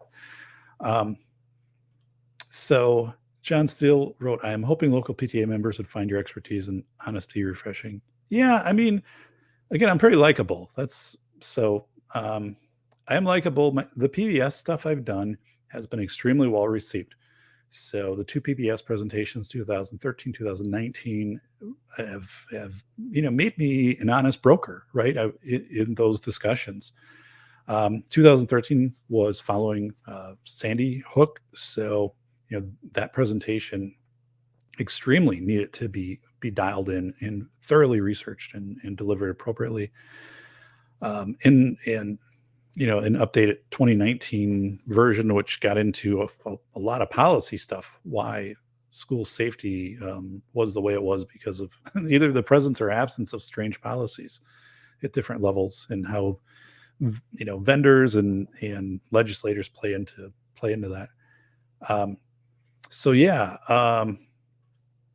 So Andrew wrote, "Laugh out loud. You got canceled because you don't want cops going into school and shoot blanks," which I did also with the cops, and I had a picture of that in School of Airs. I used to be a drill junkie. I absolutely love that, and the cops would bring me along for their other trainings, like inside. There's this big warehouse, and then they had a couple like houses set up inside of this warehouse. So you'd have to do entry into these houses, things like I probably wasn't supposed to be a part of, but with my being school administrator and stuff, come on, and I got to do a lot of pretty cool stuff. But yeah, it's not police. It's not the police officers, the SROs. Like they typically get it. It's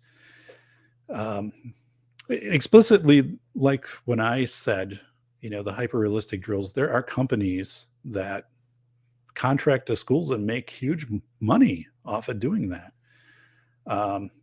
And those are the instances where for example, like Andrew, like you wrote. I mean, so yeah, the local police department or county or whatever, they're not paying the vendors here at a conference for a booth out front. They might be there if they're invited, right? But they're not paying to have a table. But if you have a vendor who's selling intruder simulation services, right, for large sums of money that hasn't been tested, institutional review board tested, things like this, and or are selling door locks.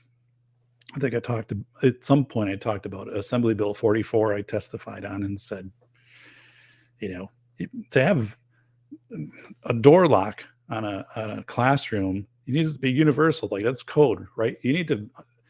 People come into a classroom, you either turn the handle or you push handle down. You can't have some system now where suddenly you have to enter, 3 digits and hold a button for 4 seconds and then push the door handle. And that stuff was like all up for debate. Some did not. Some states actually went that way. And why did they go that way? Well, because it's vendors. I mean, it's people that show up at these massive conferences and are paying huge sums to get access. I'm not saying any particular conference clearly here, but so as a truth broker, I'm not in demand at those events. As a truth broker, though, I get up in the morning, and one of the coolest things is opening up the inbox, and it's somebody from Jacksonville, Florida, or wherever, Ohio or Reno, right? And they're saying, "Hey, saw you on PBS," because my PBS specials cycle through. Saw you on PBS and wanted to say thank you for doing this, or like, here's really like this part, or I have like a follow-up question. What I'm not getting out of all of those, in the last 7-8 years, I don't get people who are like, this is horrible, you're horrible. I mean, it's fine, right? You can have a different opinion, but that's not the audience. I mean, I get emails from people in different countries who say, I'm on a school board in whatever, it's part of Canada, and this has helped me to have this discussion or to understand how this goes on. And so I'm like, I'm doing good work. I know I'm doing good work because of, I don't print those off anymore. I save them over to a file. I'm like, it's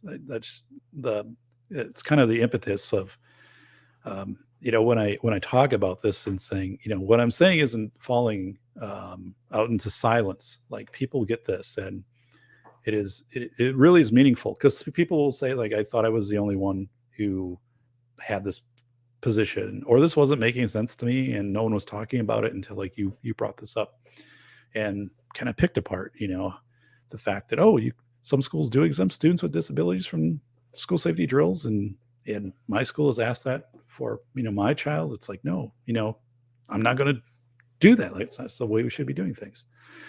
So yeah, it totally, I guess, wrapping up here, by doing a presentation like this, anybody that listens to it, it gets you right away. You're aware of this National School Board Association letter to Joe Biden, and I'll have it linked out in the blog post. 6 pages, but you're aware that it happened September 29th because did you see it on the news? Did you see it on ABC News? Did David Meir start out with it? Breaking news tonight. NS National School Board Association 6-page letter. I didn't see it. So I didn't see it in my local news and didn't see it. Anything here about the October 4th Garland letter? I saw it on social media. Didn't see it in the paper. Again, didn't see it in media.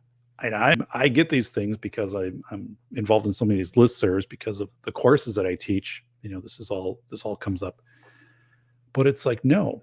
So be aware of that thing, and then make you aware that if you go to a school board meeting and suddenly it's changed, you're like, whoa, like I never had to come in and give ID before.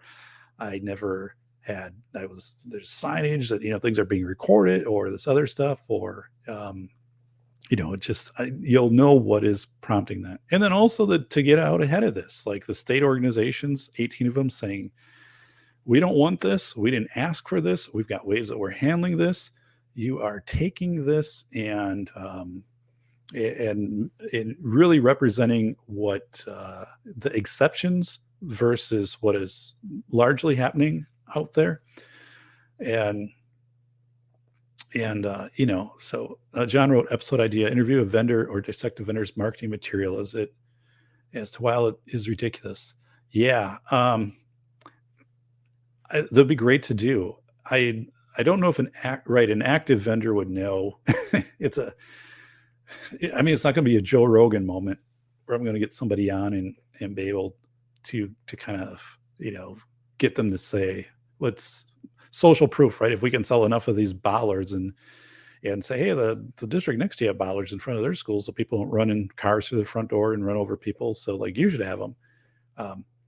I think a good episode would be if I could get somebody from ISS 24/7 back on. They do, security for the Super Bowl and NFL, stuff like that, because they only provide, honestly, their system is so dialed in.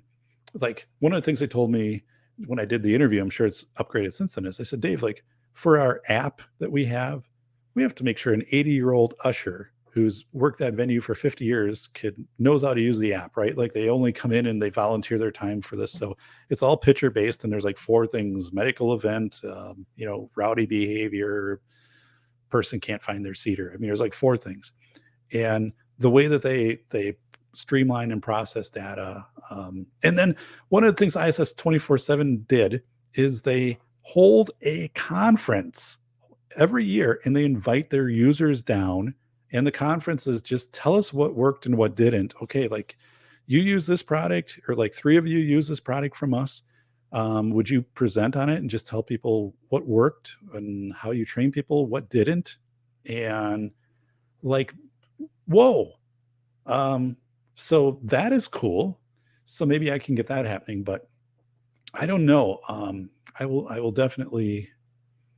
It's right. Like I couldn't get anybody from, I'm sure, NSBA. I mean, the state organization where I'm at, they wouldn't contact me. They won't, they won't engage with me to present and inform at their conferences. So I'm pretty sure, like, why would they come on and do some statement? But again, I ran conferences where 300 to 500 people attended, and I built them from scratch. So I do have that really detailed side of the deals that get cut with vendors. And in the times that I was running those conferences, I never brought anybody in that I felt didn't align to a best practice that was going to be, the emphasis of that practice or of that conference. But yeah, I do have one person in mind. Let me think this through, and maybe if I could run this, past that person. It's just, it's so hard, right? If you bring anybody in, I don't want to be sued. Like that's the other part, right? You don't want anybody to feel that you're misrepresenting their products or, non-disclosure agreements.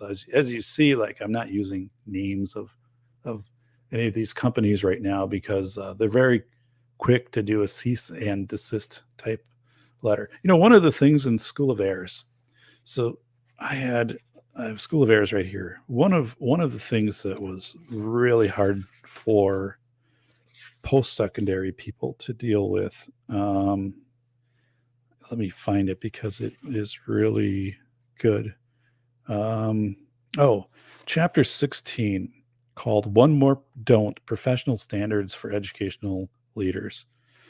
So there are these standards out there through let me see where it is here. All right. The National Policy Board for Educational Administration, Professional Standards for Educational Leaders, PSL.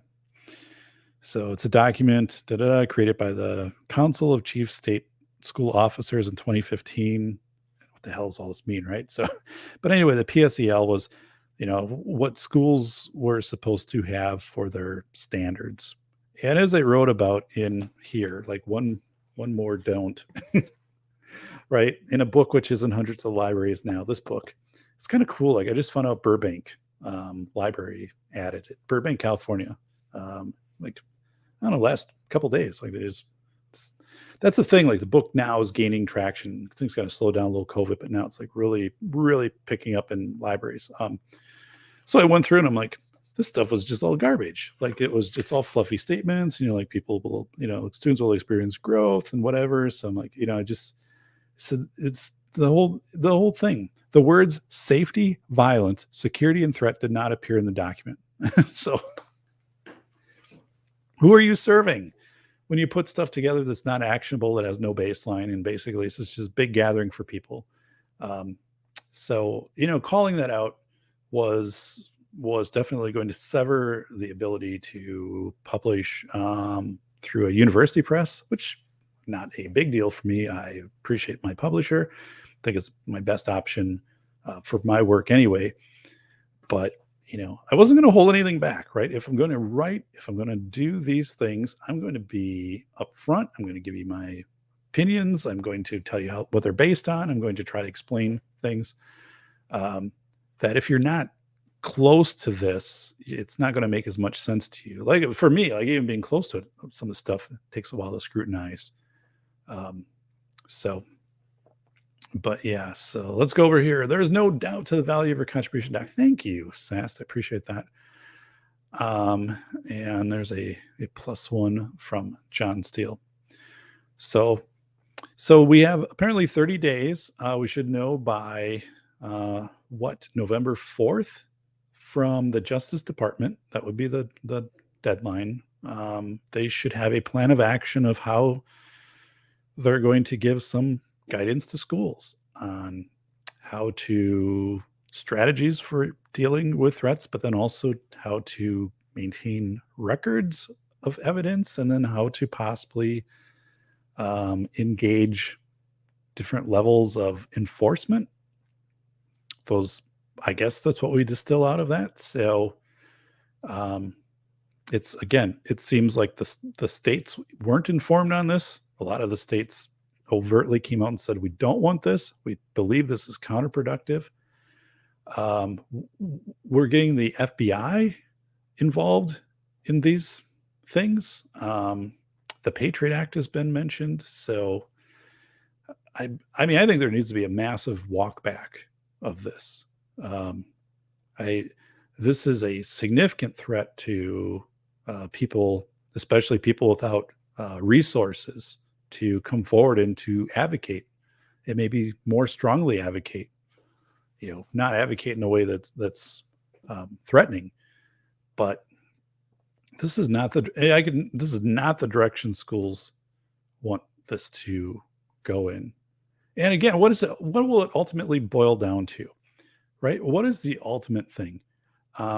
If they come out and they say, yeah, you can record these board meetings, or you can take a scan or of these letters, threatening letters that are sent in, or if there's other stuff, or and you can submit it through a direct portal to an FBI branch.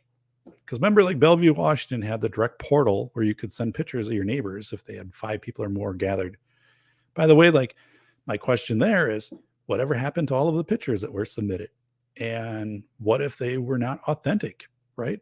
or what if they were taking, that picture, but it was a year old and all of the metadata was wiped off of it. So it got sent in. Are those public record? I mean, so like we already have this weird erosion of trust that went on with that. But yeah, this thing and how does this impact board policy? So that's the class I currently teach. We talk about board policy. So now, does this alter your board policy? Are you going to, and how might it alter? I don't know. I mean, one of the things that could alter is that, I guess, if you were going to record people on premises, you could do that as a policy, and then underneath it, you would have procedural steps of like you do that through signage and through some communication on the website, or actually at the event, there would be some statement that would be made if there's like a PS. I don't know. I mean, but what I'm saying isn't crazy. Like I will be able to find in 60 days a district that is doing this, or somebody will point it out to me. Somebody will listen to the show, or whatever, or just I'll be able to find it, and they'll point it out and be boom right here. So hey, Bacon had a job interview in Burbank. So yeah, Burbank was very nice. They sent me an email and they said, Dr. Proden, became aware of your book. Well, so my book, it's in catalogs through the publisher to libraries and the library groups and stuff like that. And we wanted to let you know that we bought it, and just let you know we appreciate that you wrote it. And so just a short email, which I just thought was cool. Like they didn't have to do that. Like most libraries that don't kind of reach out to the author, but that was just a cool touch. Like Burbank, I appreciated that. Like that was a nice thing to do. So yeah, John is saying it will result in lower civic engagement and further diminish social trust. Ultimately, right. So trying to not say that too early in this discussion, but that's it, right? It's if you convey as positionality. It was interesting. I was talking with a legal team at a university, a very prominent legal university, contacted me, which I'll talk about on some show once they get done with their work. And they said, you're an expert in this one specific area that we are researching policy on. Doesn't necessarily have to do with like school violence, something in the school arena though. And, but anyway, I don't know where I was going with that. So let's just forget about it. But what John is saying is absolutely right. Oh, it's positionality. So they were saying, there's a certain practices that are set up in schools to separate parents from their rights during some circumstances, and students. And I'm like, yeah, and here's some policies that are out there that do that, and they kind of circumvent the law and stuff like that. And they were amazed. They're like, you talked about it and no one else has. Like, we haven't found anything. Like we've done a lit review on this, like a team of lawyers at a prominent university. And they're like, there's nothing out there. And we found that you've written about this and stuff like that. And this very specific area of policy. And I'm like, yep. I said, it is, and it's crazy. So they're taking it on, they're writing this, what's called a legal note, which then a legal note, per my interpretation, then could be something that's referenced for future law cases. So they're not part of a case, but they're analyzing some piece of the law and saying, here's a way it's been interpreted, put in practice, which no longer matches the law. So it's been manipulated. Now it should be revisited. So it was pretty cool. Like, I'm like, whoa, like it's pretty cool. But yeah, so lower civic engagement, people understanding. And it's just such a shame, because all of the stuff right in the last 2 years that have happened with public trust, and as Andrew gets into social trust, it's just right. Things have been toggled on and off so long, and when you finally have some people who are coming to school board meetings and asking questions, and they're showing up, and they're trying to be informed of the decisions that are being made, or try to give input, or it's fine to try to steer those decisions.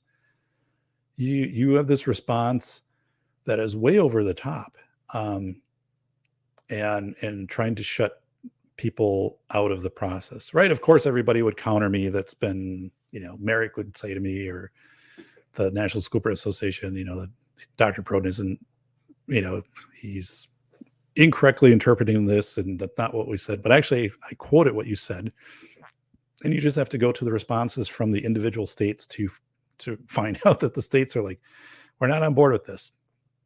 So, and I can tell you, as I talk to school administrators, the face-to-face discussions, through my classes, like, they're not on board with this either. This isn't the way that you build trust. So interesting. Social trust is dead to me, kind of somewhat to me too, right? So, that I take vitamins and low-dose aspirin, you're saying, because doctor sales pills are useless. I do the opposite. I still take my aspirin.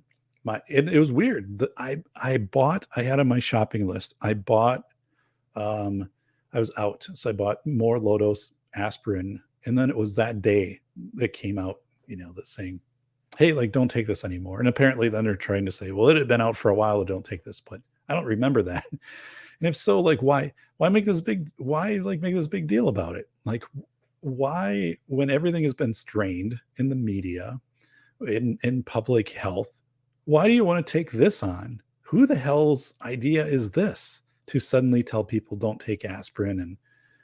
And so I don't know. Aspirin works for me. Yeah, I take vitamins. I've always been a big fan of vitamin C, as somebody who like cycles, vitamin C and vitamin D. So yeah, I mean, like, those hasn't done me wrong so far, but are we going to get to a point too where we're going to see aspirin taken and put behind the counter or something like that? I mean, it's just like, you're right. Like, the trust thing is like really, really iffy. Yeah, the whole social trust, and that's where, like, so writing. And this is the book, and it isn't the book at the same time. So this is done. This has been submitted. That's not the cover of the book, but this is 255 pages, and the publisher is now typesetting it and working with their marketing team. And actually, I got to see some of the early cover designs last week, so there's some pretty cool stuff going on. And how again, marketing, but the velocity of information is a truth broker. I mean, you want to understand how individuals, society, governments function, position propaganda during chaos, how it's in here. You want to know what you can do to recognize that and to work around it and to get ahead of the pack. It's in here. Like, it is in 471 endnotes. I mean, 10 in-depth interviews, like tons and tons of hours researching. It is a phenomenal book. And, again, it's truth broker. There's nothing. This book is selling itself. It's not selling you the course that goes with it, or a keynote, or an extra door lock. It's not selling you a surveillance camera or a tape recorder or any of that. It is selling you knowledge. And, it's one of those things.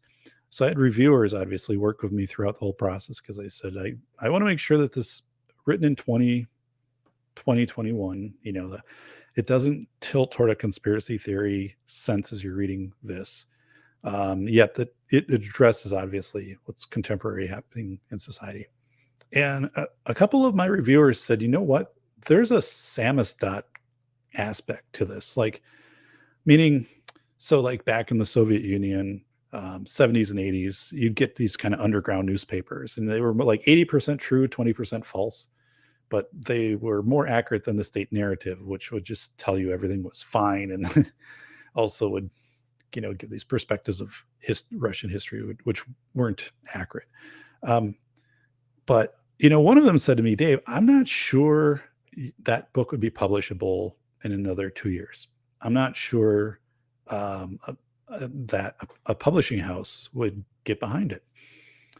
And, just on the trajectory we're at. I mean, think where we were at 2 years ago. Like, you know, 2 years ago, COVID, nobody was thinking about COVID, civil unrest and riots and protest and a what $4 trillion worth of spending and stimulus checks and moratorium evictions. I mean, that's all been in less than 2 years. And now, and plus, there's memo coming out from Merrick and the School Board Association, and people threatening school boards and possibly invoking parts of the Patriot Act. Like, holy smokes! So, like, where do we go like 2 years from now? So it's kind of this timing thing too. Is I worked extremely quickly to get the book done. It was 16 months, and I really hammered to go through it, and also with the publisher. Like, we're going pretty full tilt with this. It'll be out in hard copy, paperback, ebook, then also audio. Audio will be staggered. That will be the last release, and that's so the publisher can get into the print markets initially. But yeah, we went all in, and like the press releases are already done. The AP press releases for the book have all been written. There's 3 separate press releases. I mean, like, the stuff that's already gone in on the marketing side, when this does come out in February, it will just be this boom, this big launch, and then this like repeated kind of hitting on it, because, well, it's a sentinel work. I'm backed actually by my university, not fiscally or anything like that, but like with the work, they're really behind this work, a scholarly work by one of their faculty. So that's pretty exciting to have this one. But it's also one of these things where I'm not sure. I don't believe it has a shelf life. I think it ages extremely well.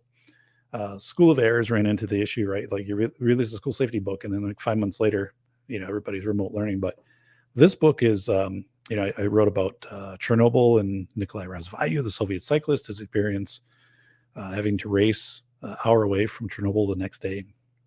Interviewing Larry Lawton, and I mean, the things that are in here. And then also giving you kind of this trajectory of like where things are likely to go based if we kind of take these things, and then just how to get yourself ahead of the pack, how to not necessarily get yourself someplace better, but someplace different. And I've used that more and more when I talk to people right now. I say, I can't guarantee to you, that these books will necessarily get you in a better place because of all of what's happening around you, but it will get you in a different place. It'll get you out of this languishing or this quagmire or this polluted social media stuff that we're in, and it will land you into a place where there's still thinking and debate, and there's intelligence, right? So it's accuracy over speed. And write about that too. Accuracy over speed. One of the amazing stat in the book, research team was looking at how people, if you ask them a question, so they're 30% of people will, if they have their phone with them, will immediately go to the phone to search the question. And these are all questions people should know. Right? Like, what temperature does water freeze at? Or, what year was America founded? Or, whatever it is. I mean, these are things that should be pre-rote knowledge. And it's just reflex. 30% of the time people go to their phones, and it increases. That's the thing that they're writing about too. Like, it's called cognitive offloading. So you are trusting other people to give you information, and what if those sources go down? I also wrote about, in 2020, I think, Myanmar and Belarus, like, the government shut their internet down for weeks at a time. There were 29 countries that happened in. So, if the knowledge isn't in this hard copy book, right, or the MP3 that or the Audible or whatever you download, when it comes out, That's why I'm trying to do this. Like, I'm really passionate of getting these things out there and getting this knowledge out there. Uh, so let's quick drive. Mictobus. Hello, Mictobus. Yeah, thanks for catching the replay. I'll release this tomorrow on Podbean, and then it's leveled, audio for those of you who just want to do the audio while you're doing something else in the background. So, Gormonger, how can you be an informed citizen when half info out there is censored? Read the book. Yeah, actually, I specifically address that in the velocity of information. And so it will give you very clear guidance on how to do that. And there's something in it, I'm going to break down the book once it releases. So I'll kind of it has 7 parts, but it's 55 chapters.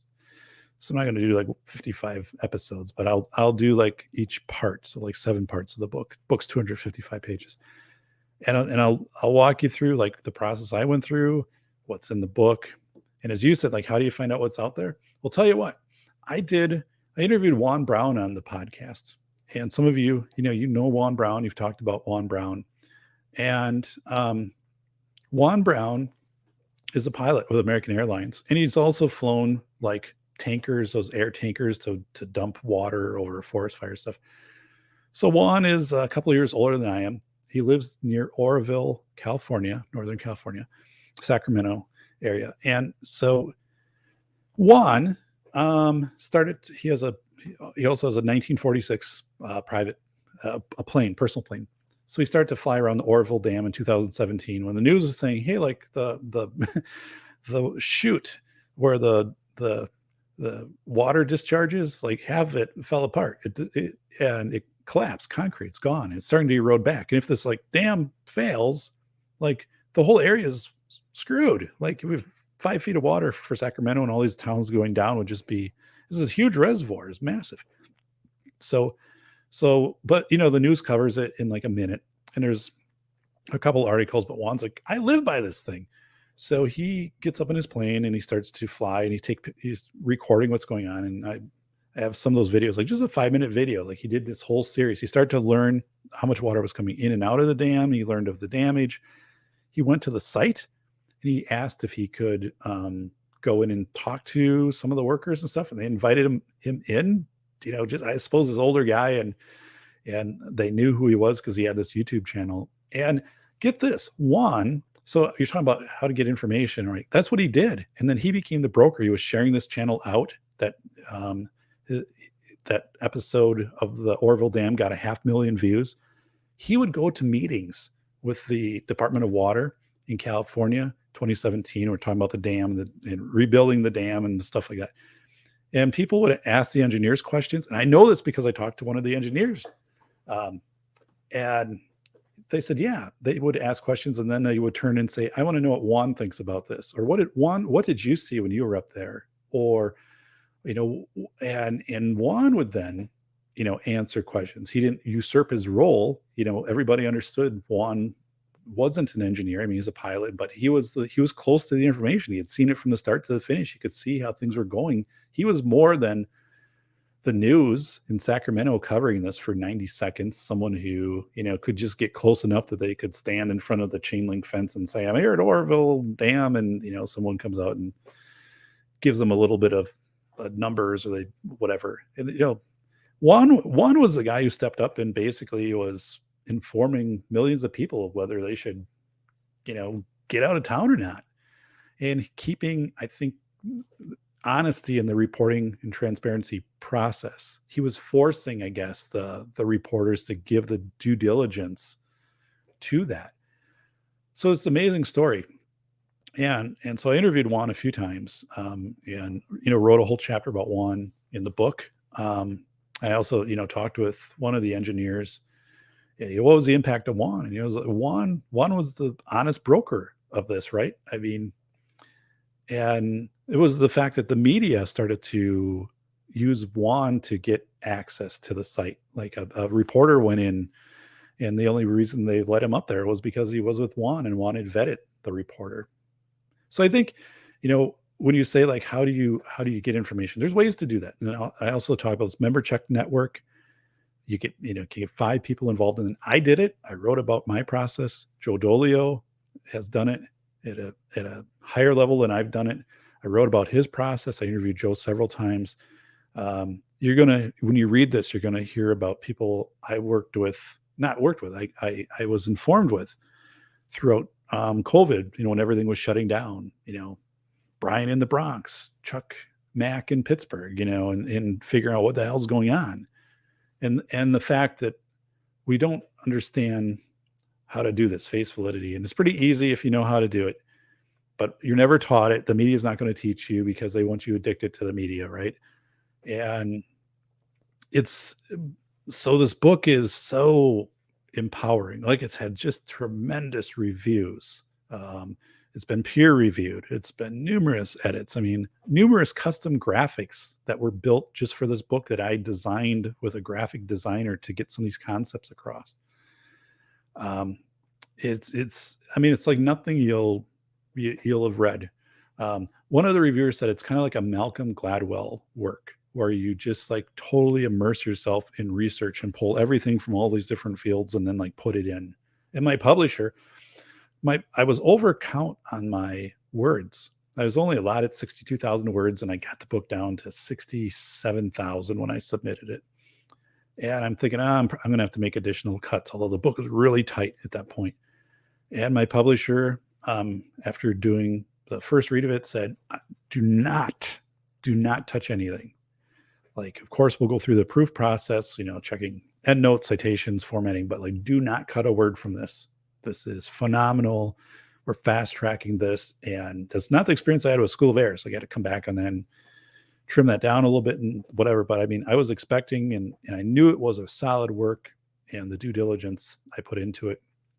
And to have that from the publisher, and publisher has to make money off of this, right? Like, you're working with a private publisher. There are many opportunities a publisher can just say, no, it didn't turn out the way, and you're done. And it's under contract and all that, but it's or you have to change this or whatever. And so there is this high standard too of you have to make this private practice quality product, right? Because I'm not writing a romance novel, I'm not writing a Western. This is to write engaging nonfiction about something in an area with these 10 interviews, and it's kind of this parable type format. It's just great.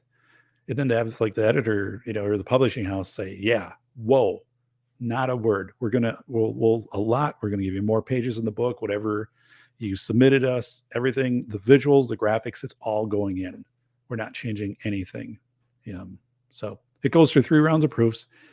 I'll get the first proof in a couple of weeks.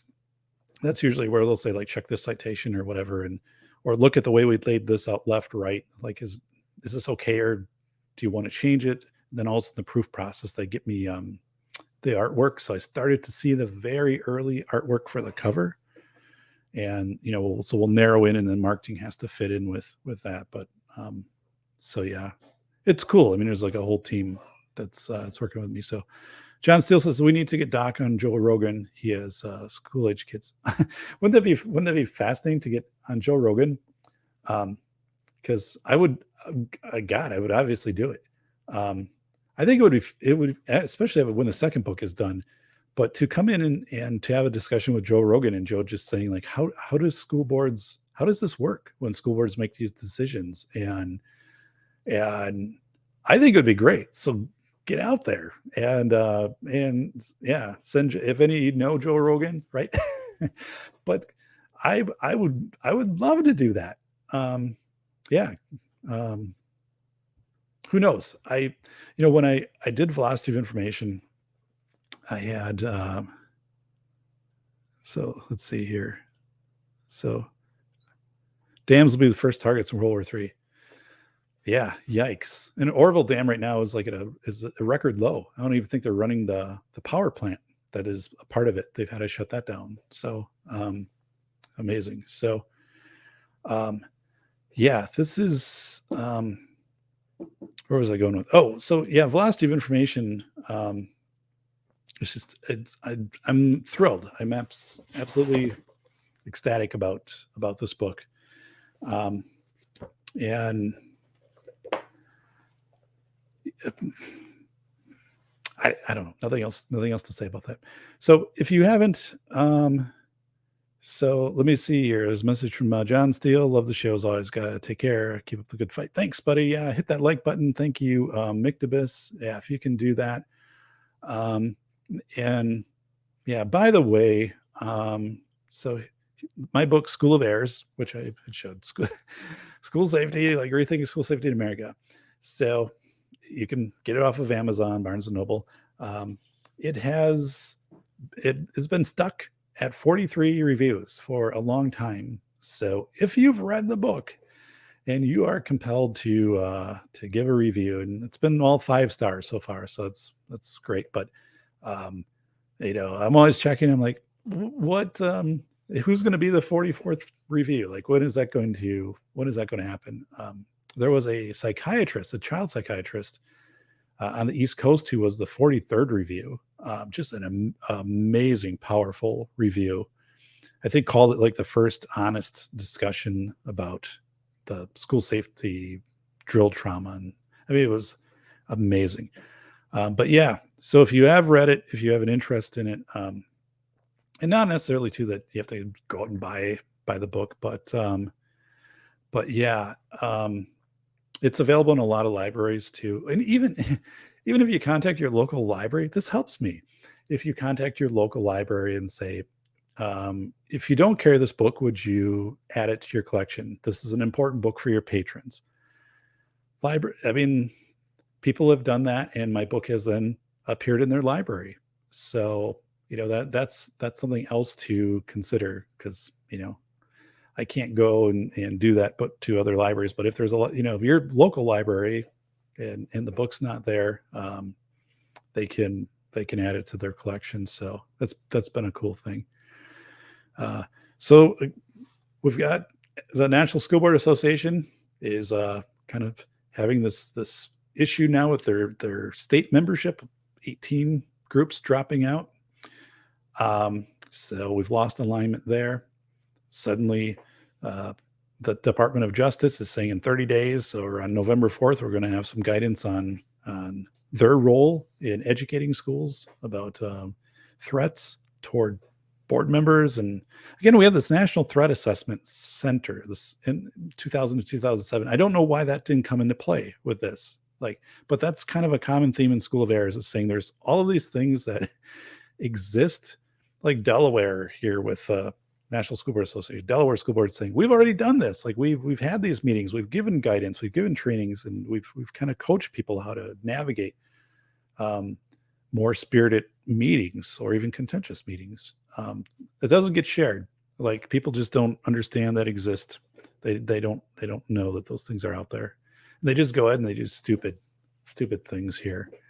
Not only stupid, like this just has so much potential for setting things back, school board relations with communities, right?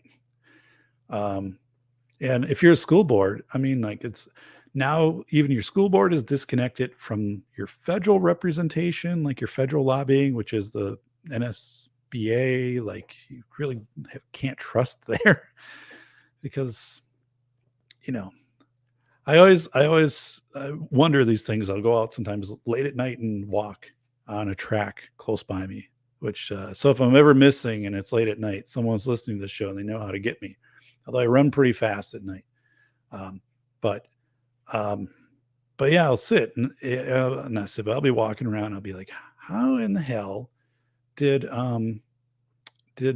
this not get flagged at some level? Like, when this idea came up, right? When the National School Board Association is writing the 6-page letter, when there's a statement in there of, that they're paralleling to some extent, or they use the word domestic terrorist within this letter. I mean, how does it not get proofed by 10 people before that letter actually gets sent? For one, like, how does somebody not read this and say, ooh, yeah, like, everything I highlighted here, like, let's go back and revisit that.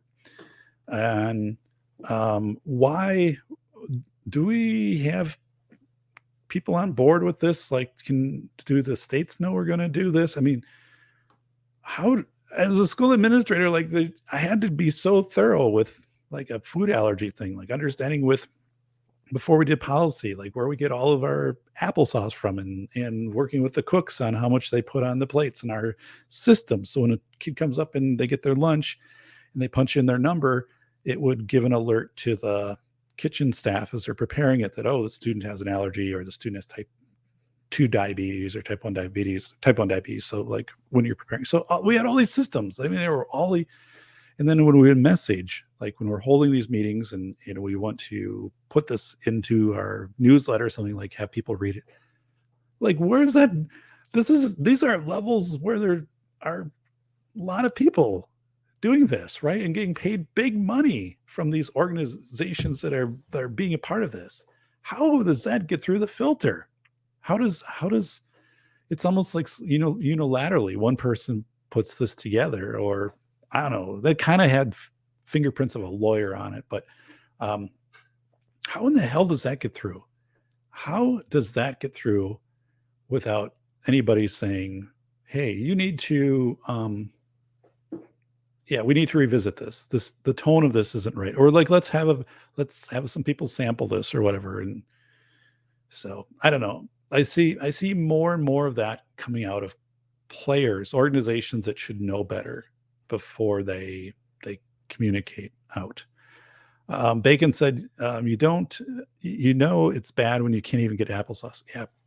And on a side with that, right now, some schools are unable to get food, their lunch programs, because their suppliers are declaring force majeure, saying they can't get their supplies, so they can't obviously then get them to the schools, or they don't have drivers, or they're saying we can get you some stuff, not the rest. So that is also, as we talk about it, like food and type 1 diabetes policies, or like if I'm a school district, I made sure that the school district ordered for the year the canned goods stuff. So you're not changing it out month to month, because every time you do that, you have to reset your carb counts and your sugar counts and all of that. It's riskier with kids with diabetes when you do that. So if you're going to order canned things, you order enough for the entire 9 months.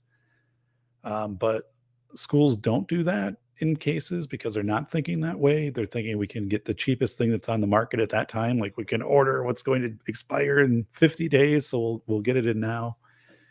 So,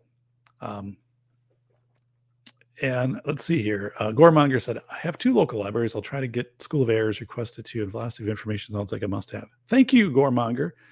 Yeah. And, so yeah, I appreciate that. School of Errors, it did come through a traditional publisher. So when libraries bring it up, it typically shows in what's called, I don't know, WorldCat, or there's some so it's more difficult, for example, if you were to self-publish, to get into a library, although like self-publishing probably would have sold more books overall for me, but kind of being, more of that university route, using a traditional publisher anchored me into a large library population, which is what I wanted, in addition to making the book available to other people.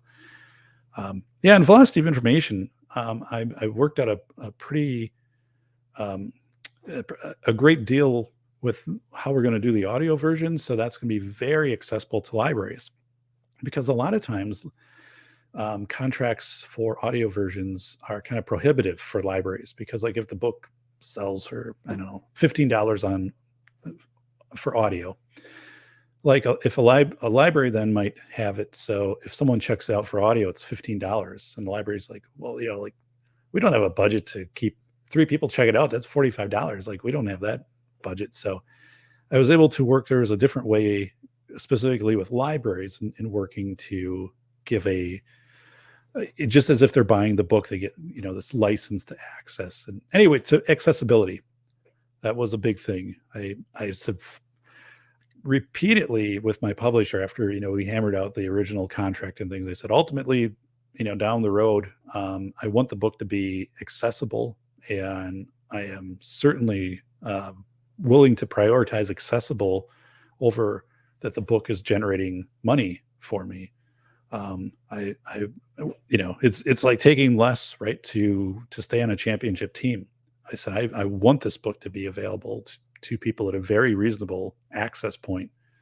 And yes, I understand author wise, that's probably not a good strategic move for me as an author, but I believe it's an important work to be out there. I have other things that I do that will build off of this work that I want to talk about. I want this eventually to be a PBS presentation. Um, and, you know, so it's, yeah. Um, oh no, Fritos will lose revenue on Funyuns and hot Cheetos with food stamps, and maybe parents will have to actually pack lunches rather than that dreadful school ravioli. So yeah, who knows what, I don't, well, some schools are going remote, like in Alabama. A couple schools have moved to remote learning because they can't provide the meals. And so I'm like, I who would have thought that we'd be at a point where schools couldn't source and now are going remote, not because of COVID numbers, but because they can't access food for hot lunches. I don't know. So I'll kind of keep pace on that with my area districts too. When I'm meeting with my school leaders and say, yeah, are you seeing anything, or are they changing up your supplies? So, all right. So here's in Wisconsin. Well, I'm in Wisconsin, right? Thank you for the 18 thumbs up. I appreciate that greatly.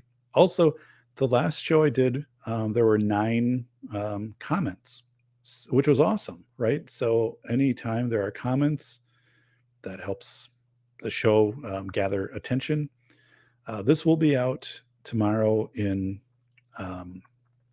audio format, and then I'll have the blog post on safetyphd.com, which is my every show I've ever done is on safetyphd.com, and and so I do a blog post for every show. So, and you'll find everyone in video and everyone in audio. You can go back and hover if you're interested, or things like that. Safetyphd.com was hacked back in September by like a pharma, a discount pharma spam type site. So like if you brought up the website in a Google search, it would just be like all of these pharma drugs. And I'm like, oh my God. Hey, it's Ryan Katsu Rivera. Oh my God. This is an honor. Ryan, I was just listening to you and Gavin. Honestly, I had downloaded episodes on my thumb drive because it's a 90-minute drive to the university where I instruct on the weekends. And I listened. I always listen to you and Gavin. So yeah, I got a 90-minute dose, and I got another 90-minute dose of you guys coming up. So, and Ryan, I would love to have you on the show, buddy. So, yeah, I don't know if leave me a message or something to hear. And I love when you're jamming out, like I'll tune into your jam sessions, but I appreciate that. Well, thank you. We have Ryan Katsu Rivera, ladies and gentlemen, in the house. So yeah, so many talents, including get off my lawn. And one of the funniest times, Ryan, you were doing your Gavin McGinnis impression, and you had the mustache on it. I thought it was spot on. I thought it was the most hilarious thing in the world. And oh my God, it was hilarious. So it was absolutely hilarious. So yeah, but yeah, I appreciate that. Say, Ryan, thanks, and yeah, get a hold of me. God dang it here. There it is. God, no, that's not it. Typing. I got the microphone. So there it is. So that's the way anybody. But Ryan, I would absolutely love, seriously, to have you on the show. Like a long time I've been wanting to ask you that. So that's totally cool. Thank you, Mictobus. Thank you, Ryan. Thank you, Bacon. And man, Andrew Gormonger. Yeah, let's John Steele, Joe Dolio, just everybody for showing up here and getting the good word out there, having some good conversation, trying to make sense of what in the world is going on with all this crazy, these crazy government memos, and you got 30 days, and I'm like 30 days. So yeah, um, so this is like the episode I did with Bacon and Nick Schulander the night when America burned down. And we did this marathon episode of what was it, Bacon, like 4 hours. Like I had like scanner apps on, and I'm listening to Madison, Wisconsin. State Street is on fire, and then Nick Schulander, who was on the show in Washington. It sounded like someone was kicking down his door, and then he went off air for a while, and then I don't know what happened. They took away his shoe, and we haven't heard from him since. But yeah, that was the episode where Nick Schulander got taken out. But yeah, those are some scary times, man. And again, so we're a year past that, trying to mend in relationships and government and the constituents and giving input, and we come out with these memos saying, yeah, if you say this or do these behaviors at a board meeting, we might bring in the Department of Justice and stuff like that. So I don't know, it's absolutely crazy. So and yeah, just everybody who's been here, appreciate it. Honestly, I mean, and Ryan Katsu Rivera, I'm just saying, you probably, if you don't know who he is, just look up Ryan, and look at, for example, Get Off My Lawn with Gavin McInnes. Ryan is brilliant, and he's hilarious, comedic gem. And honestly, I download and I listen to his stuff when I do the long drives, because it just, that's what I want my mind to be filled up with. It's just great. The guy is so talented.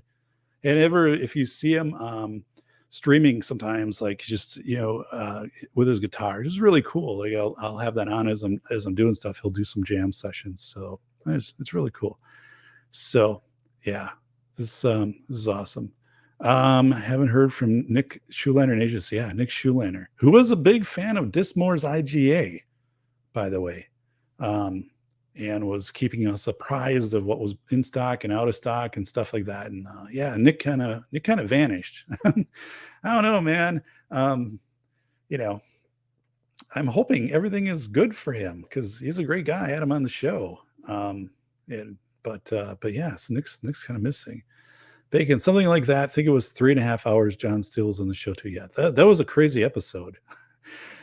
that was the episode as it was developing. You just didn't know. You didn't know what was going to come out next on the news. It was frightening time. We were covering it though. We had this multi-state tuned into different scanners, and Bacon was running around Chaz trying to figure out what was going on, and yeah, it was good. I'm glad I did it. I am just like just like Velocity of Information, just immerse and document what was going on in the moment, instead of waiting for things to be done and then forensically trying to figure out what happened looking back. Hindsight. Sass to many. Pretty sure he was abducted. Last I saw him, he was trying to contact the ISS. So yeah, his ham radio, right? Trying to get a hold of the International Space Station. He was trying to do that once. I remember him talking about that. Or you can apparently ping the ISS. I haven't heard from Schulander. He's not even in. Oh no. So anyway, Schulander. So I think if you type in Schulander plus Dismore's IGA, a lot of hits would come up. You'd be like, oh my God, there are 35, the first 35 hits here are just it's all like Dismore's. He's all into Dismore's IGA commercials right now. He's kind of like their ad man, right? Everything is just built around him. So yeah, he's the face of Dismore's IGA. So I suppose, it keeps him busy, but yeah. So everybody, I'm going to, now tomorrow is supposed to be 74 and sunny and with a warm southerly breeze. And that will be October 19th here in Wisconsin, which means I will not, I will not be down here, because it's going to rain the next couple days after that, and then be in the 50s. And anytime you get above 70 here in Wisconsin, in October, like you have to take advantage of that. So I will save, wait till the evening, and then I'll kind of get all of this plugged through and make sure at least by Wednesday, like everything will be out here with the show. And I do have a guest lined up for episode 156. She is an attorney. I'm not going to give her name yet because she has to make sure with her firm where she works that they're okay with her being on the show. So we had a very lengthy discussion, put together an outline, and she would talk about what happens when a parent files a lawsuit against the school district and says, you did not properly take proper steps to mitigate COVID, and now my child has coronavirus, which are those lawsuits are being filed, especially in my state right now. So what happens then from the school side, and what happens from the parent side? And then also, what are things that we don't think about, some weird legal angles to this that might play out? And she had a couple of those things I never knew, even though I teach like legal issue courses. Like, she's an attorney, she's brilliant. And she posed this additional perspective of how this could play out. And I'm like, that is awesome. Like, would you talk to, and she's fun, and you absolutely love, listening to her, and she's so awesome. So I'm thrilled. I don't have a green light yet, but if she does say that it's okay, she was thinking next week, probably not Monday, but next week would work. I would get out notice ahead of time for her to be on the show. That's when I think you're really going to appreciate of having a lawyer say, yeah, like you're seeing this on the news and what's happening and back and forth. Here's what that actually looks like. And then also kind of how to protect yourself in some of that crossfires. So, all right. So this is our FBI episode, which means like if it gets FBI flagged too many times, yeah. I'm sure this one is going through, is being dumped into a file right now, and someone's been assigned to listen to this. And again, I'm only reading what has been already produced, and things like that. So, all right. Well, everybody, keep it safe out there. Thank you for your support. And again, I'm hoping that the upcoming podcast will focus in on with our guest. And she'll be a lot of fun. You can banter with her, and she's familiar with StreamYard. So that'll all go well. And then, yeah, if you're not sub to the channel, if you can sub up to the channel or get friends to sub up to the channel, when you're doing your shows, Bacon, and, the other night, yeah, like 20 people on your, were following on your chat on your show. And I appreciate, just, hey, by the way, like, friend of the show here, if you can go over and make sure you're also sub there, because it is, if I can get to that 1,000 threshold, I think that opens up more opportunities, like with guests. That's honestly one of the questions. If I do ask some people, if I don't have 1,000, they'll sometimes say no, like they don't want to be on the show. So that's where I'm kind of building up to, but I think we can get there. I think we can. Yeah. And Bacon wrote, I should get Morgan back. I should. Morgan is now in Alaska and has snow. So per her like recent podcast, couple inches of snow up there, but it's been cold. Like they've had dustings of snow, and it would be fascinating to, what that looks like for her. I think they have to park their vehicle something like a half mile away from where their cabin is, and then they just go through the woods to get to the cabin. I talked to Morgan when they were in the southern US, and now of course that all changed pretty rapidly a couple months ago. So but yeah, I think that would be awesome. Morgan's always a terrific guest, and with her own show, Rogue Preparedness, right? Rogue Preparedness, Morgan Rogue. I just spelled preparedness wrong, so so I feel bad about that. Well, I have no line of sight here for the keys. So I sense there's a keyboard underneath me, but I have no idea. Um, this setup, that is a pitfall of the way this setup is. So not significant enough where I would actually go in and mess with it. But yeah, road preparedness, right? Prepared, PREPER, right? I'm so sad that I just did that. But rogue preparedness, Morgan Rogue. All right, everybody, take care. Look, there it is. Bacon put the link down. Look for a big announcement for next week's show, because I think I've got a guest. And remember, this show used to have a guest. That was kind of the format. And then I got out of that to kind of do like my solo shows for like 10 months. I didn't do any shows. And a large part of that was related to the book.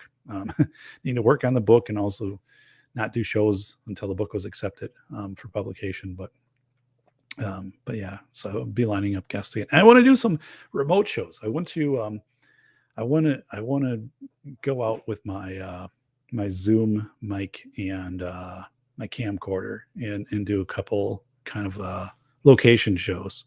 I don't have that all figured out yet. I'm trying to figure that aspect out. But I think, like, on face validity, some of the stuff that I did in the book that I never made public, all those videos are private. I want to kind of talk through that process of how I did face validity back at the start of COVID, and just like right now, what face validity would look like. So I'm gonna do that. So all right, a guest yeah. Can you imagine? So I never had Danny Woodburn on the show from Seinfeld, Mickey Abbott. So, Danny's a friend, and he had offered a few times to be on the show.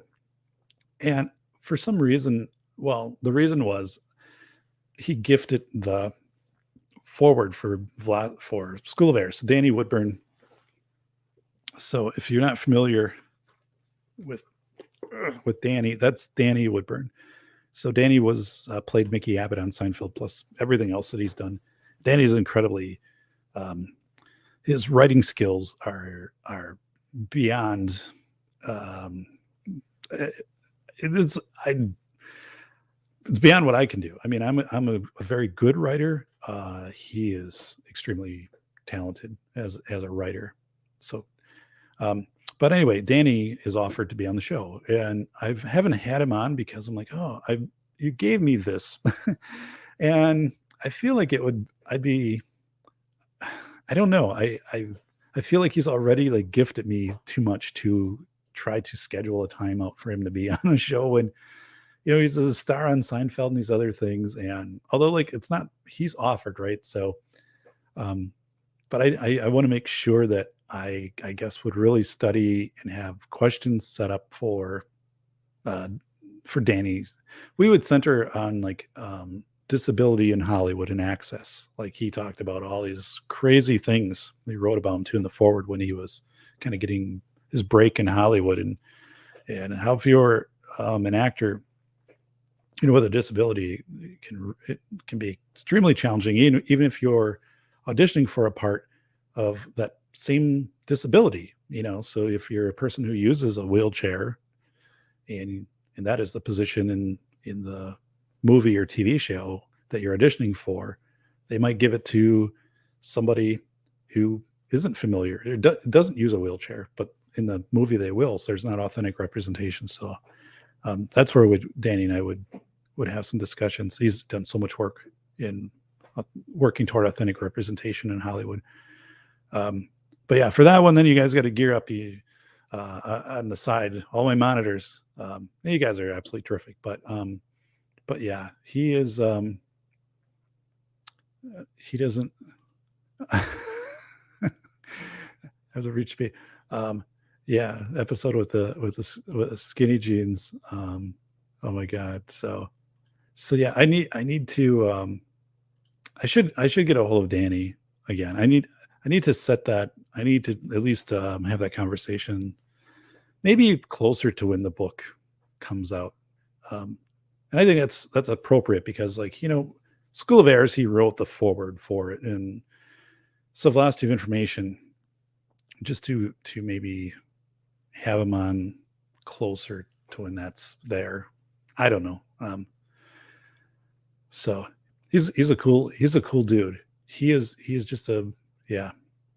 So yeah, if he offered, he believes in you. Yeah, and he offered a few times, and I again I didn't accept because I just felt he had given so much to me, and I didn't want to, I guess, overstay that welcome, if that makes any sense.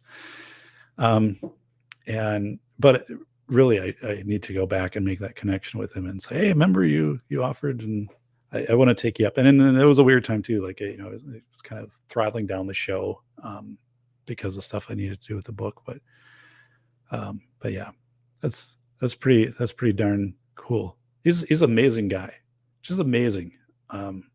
Yeah. So, and I should also invite Kevin Dalton on the show. Kevin Dalton wrote a back cover endorsement for the Velocity of Information, and he's running for mayor of Los Angeles. And Kevin comes from, like, his background initially was like giving tours of like Hollywood, stuff like that. And then, he worked up and built this platform, and he's now running for mayor. He is a sharp guy. Holy smokes, is he a sharp guy. And we had talked on different occasions, and I'm like, I was following some of his work, and I'm like, I just think you're so dialed in. Like, I want you to write a cover endorsement. Like, I'll get you the book. And he is super busy. And then, he had read through, and he had certain chapters. He's like, this is spot on, amazing. I love this. Thank you. And so he wrote this really moving back cover endorsement. The back cover endorsement's not that long, 3-4 words, but I'm like, whoa. So that's two, like, finding these people. But Kevin Dalton is someone we're just going to hear a lot about going forward, especially into election year. It's really, like, I just look at him like, holy smokes, like, these people are just so dialed in. Yeah, it's amazing. I also have I'll do this. I'll have James David Dixon, who also wrote a back cover endorsement, and I used a number of his stories in Detroit. He's a reporter with the Detroit News. He also has a podcast, not a podcast, yeah, a Substack page where he writes short stories, kind of reflection on like things that are contemporary that are happening. And I really found his work to be intriguing. And he was, again, someone that I reached out to and said, would you do this? Would you do a back cover endorsement? So yeah, it's cool. It's cool stuff. The people you get in contact with. And I wrote about Carl the Barber. So Carl the Barber, easy to find online. He kept cutting hair. He was 77 years old at the time in 2020 when Michigan shut down barbershops, and he didn't shut down. He kept cutting hair. And he said, I'm making my stand. And the state levied all these fines against him, and one for, like, keeping a comb in his pocket, they fined him for it and stuff. So I was reading all these articles, and he was posting on his blog post. So I wrote this whole chapter about Carl the Barber, and it's early in the book, and it's called Are You Essential? Because every one of us right now, as we listen to this, it's are we essential? Hey, it's Atham. Atham is essential. So Atham, wow, love it. So yeah, and we kind of forget about that. Are you essential? And now, actually, that are you essential question that all of us got hit up with in March of 2020. Now it's kind of, are you essential? But the question is, are you fully vaccinated to X number of shots or not? So it's kind of this change of essential. But Carl, that's a powerful chapter at the start. The 77-year-old man that the state is trying to break. Like, you will not continue to cut hair, and behind the scenes, like, the police officers are telling him, we support what you're doing, but of course, we've got to padlock your door. But then but it's again that I got a hold of him after the book was accepted. I didn't want to interview him because I didn't want to skew how the media was want the media portrayal of him to come through in the book and his blog post. There was a certain way I wrote that chapter, and I didn't, and it was after it was all done and I got it to him. I contacted him and said, "Hey, like, I wrote this book and I centered this entire chapter on you." And he thought it was awesome. He's like, "Cool." And he's cutting hair, and he's got this incredible nickname for a barber, which I can't share because he didn't want me to share it. But anyway, like, Carl the Barber is a really moving story. Like, you'll get through that and you'll also kind of be like, whoa, I mean, here's a person that, almost had their livelihood taken out. And then also you're 77. I mean, so like, is things are done where you don't have input. I mean, yeah, it was just crazy. So yeah, Atham. So I've been thinking about caving. So sometime I have to get an update, because Atham is a caver. And so we would talk on that. And I actually miss those talks. Like, I want to know, like, if you've been caving more often. I remember I had Atham on the show, and I asked him, I said, so in caves, like, do you encounter a lot of snakes? And he said, no, that's a question that girls typically ask. Like, oh, I was just wondering, like, I don't know, to me, it seems like there'd be caves, that would have a lot of snakes, but no, it's not part of the caving experience. You don't come across snakes. But yeah, I loved some of just the whole psychology of caving. And then, one of the things Atham was talking about too is, he said, to prepare for caving, your awareness skills have to be honed. And one of the ways that the cavers would do that is maybe you'd be out at a cafe or something, and you would be watching people, and then suddenly you'd be like, what do you think the next thing is they're going to do? And you'd have to predict that based upon, what was. And so again, in a cave, you only have so much around you that you can orient yourself with. So you're really soaking up those cues of what's happening and then trying to be predictive.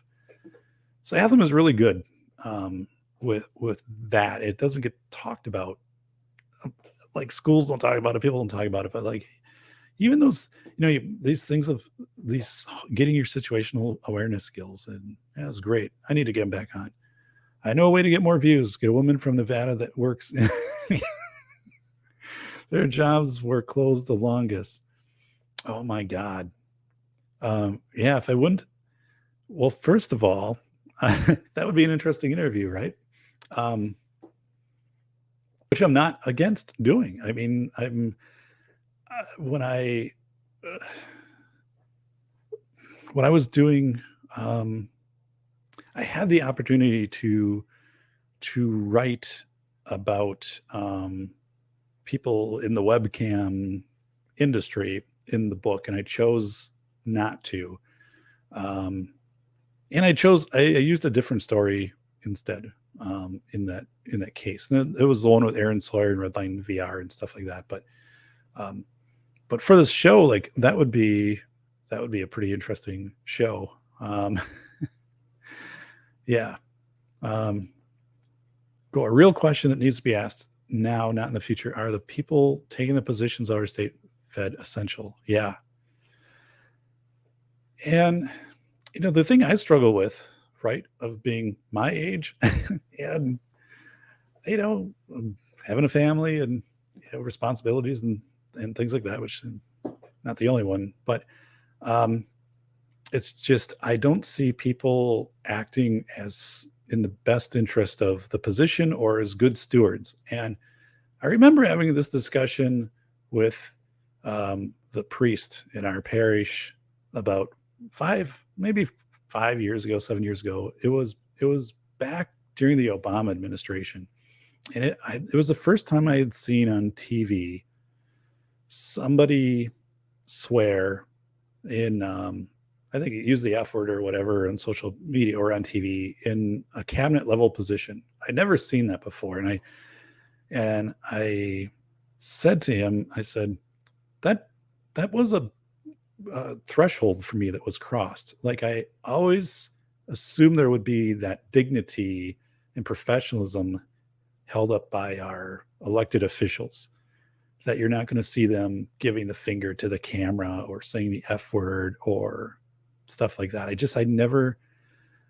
I never thought I would see that, right? And now it's not only, it's pretty common. Like, the only curse word in the entire velocity of information, the only curse word is sh hockey stick t is used once as a quote from one of the people in there. I mean, it's extremely clean, like the PBS thing is all G rated, but I mean, it's just a dignity of, you don't need to swear and give a finger to convey.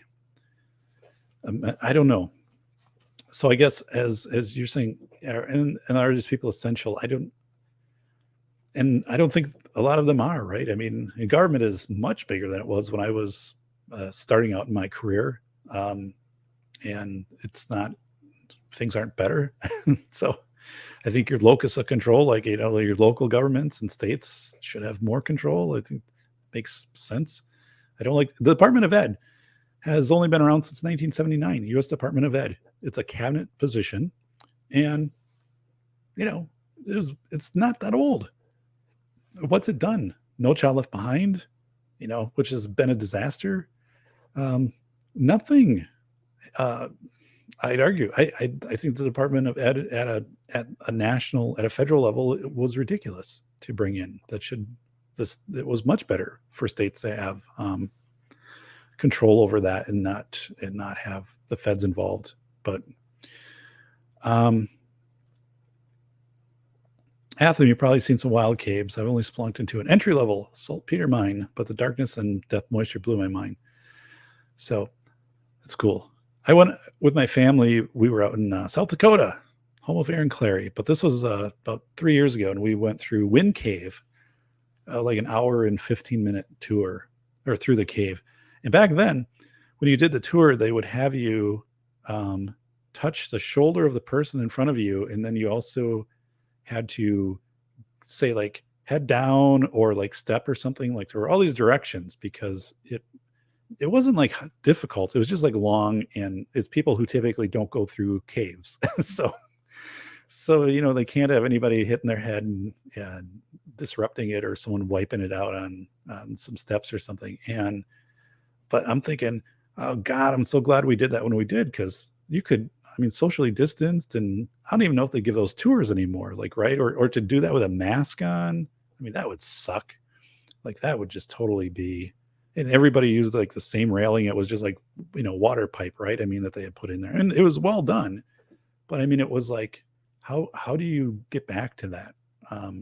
So it's one of these weird things too. Like, I'll do a show on it, and I'm thinking, there's so much that has changed. Like, I went to Disney with my kids before the virus. Like, what would it be like now? Like, and just other things like the just have changed. Bacon, that's a legit question I had the other week. Wonder what the underground scene was like. I haven't gone caving in a while, says Atham. Too busy with school and work, and my fellow cavers are either too skittish. Oh, about COVID, older crowd. See? Yeah, our schedules don't match. Yeah, see, that's the thing. Like, with caving, how do you convince people to do a group caving experience? Are they all having to do a negative COVID test? Or, all these weird things. Don't tell that to Cappy. He'll just flip two birds instead of one. Yeah, Cappy. So it was about a month and a half ago. I had breakfast with him. He was back in Wisconsin. And it was funny, because when he gets back in the state, he'll usually get a hold of me and say, are you available for, like, breakfast, lunch, supper, whatever. And if I am, like, we definitely meet up. But one time it was a Sunday, and he was like, hey, like, can you get together? And I'm like, not today. And I'm like, dude, it's Mother's Day. Like, I can't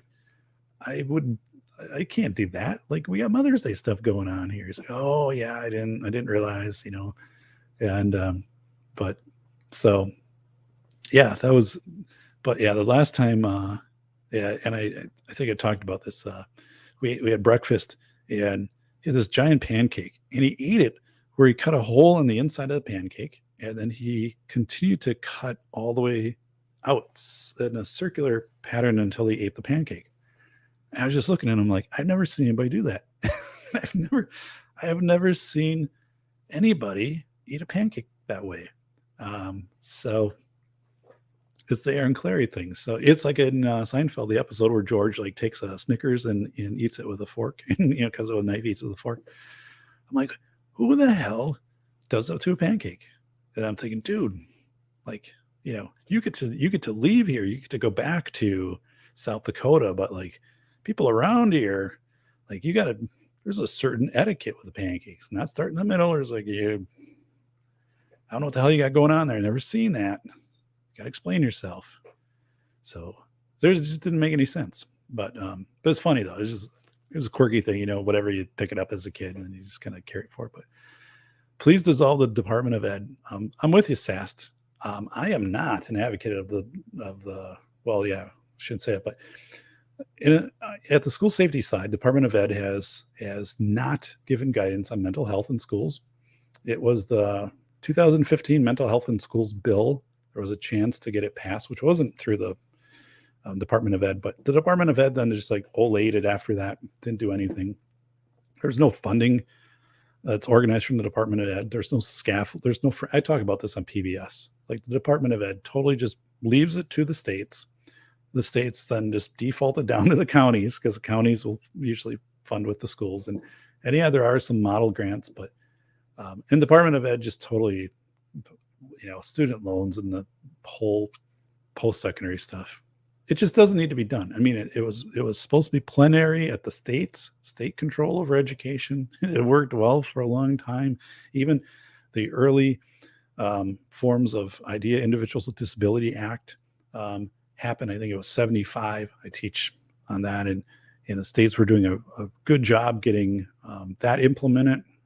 And the last time too, like if you're a parent of a child with a disability, the last time the feds, Department of Ed, reauthorized IDEA, this bill that the legislation for kids with disabilities in schools and services, that was 2004.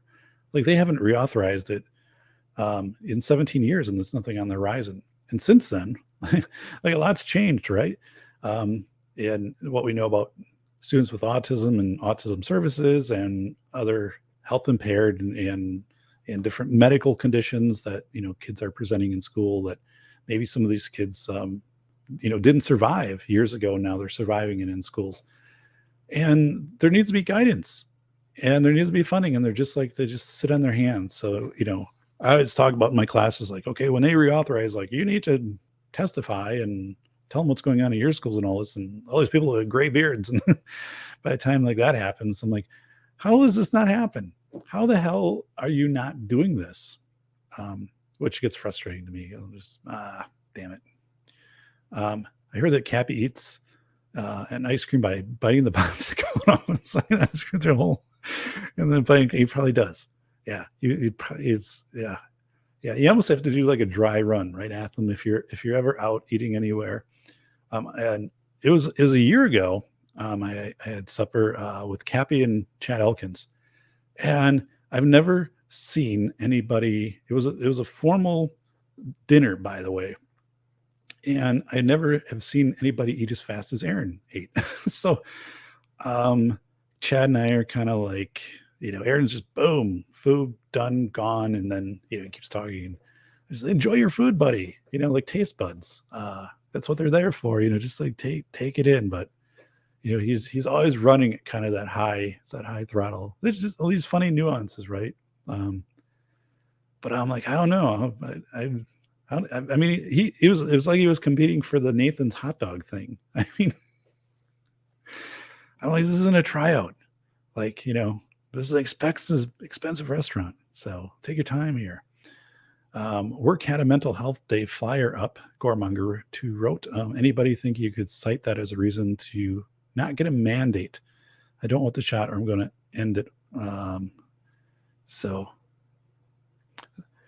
the mental health day, I need to allocate a show to that because it's starting to show up in schools where schools are allocating mental health days to students or mental health breaks. And the research definitely supports the breaks prevent breakdowns. I wrote about that in my book, Philosophy of Information, World War II, Dr. John Apple. But then also, like, what does this look like for attendance? And what if you have a student who takes a break every day to a break room, right? Which is just kind of a chill area. But what if they do it for 30 minutes a day?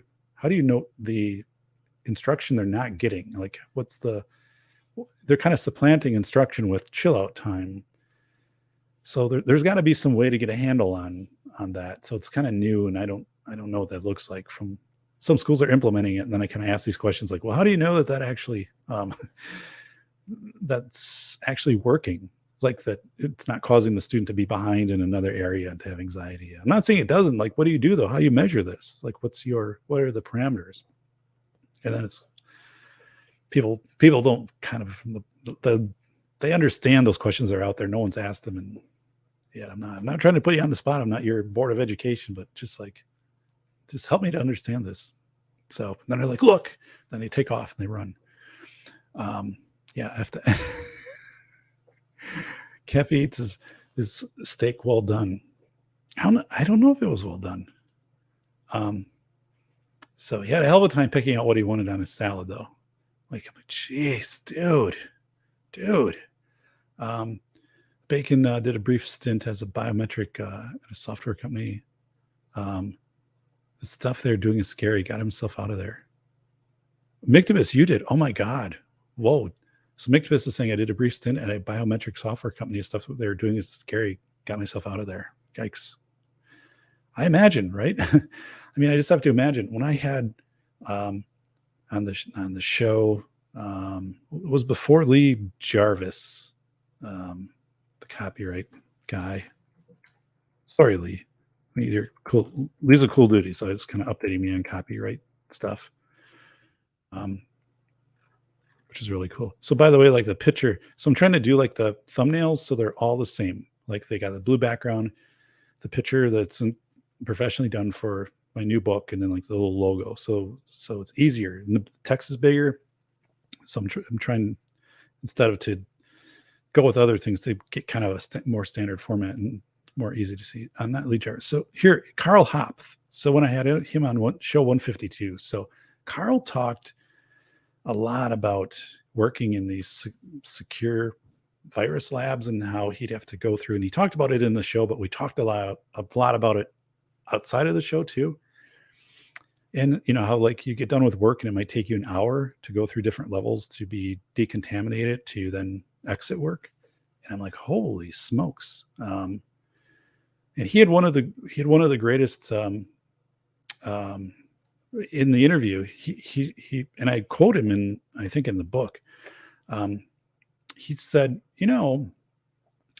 if at the start of coronavirus, when Walmart is putting arrows on floors and trying to get people spaced 6 feet apart and stuff like that, like, what if we would have seen what would have meant if instead of that, in addition to that happening, when you walk in, they give you a mask and they give you gloves and they kind of take your temperature or whatever it would be, and then you'd go through the store with that they gave you.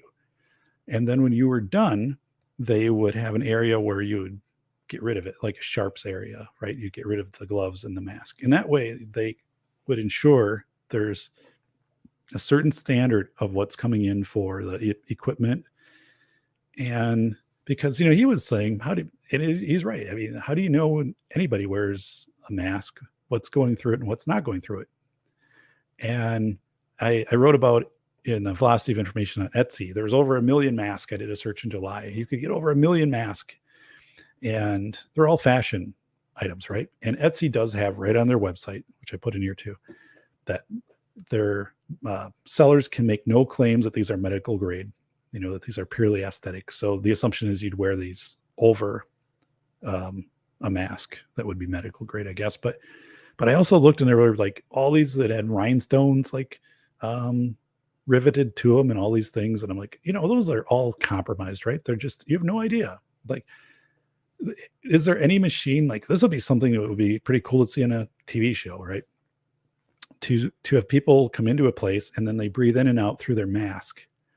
And then you could tell through temperature, right? That could be maybe your thing, or something that could observe aerosols, or I don't know what you do, but or you could say, like, would you mind if you took their mask off and you could spray some smoke type thing through it? But just to see what these things do.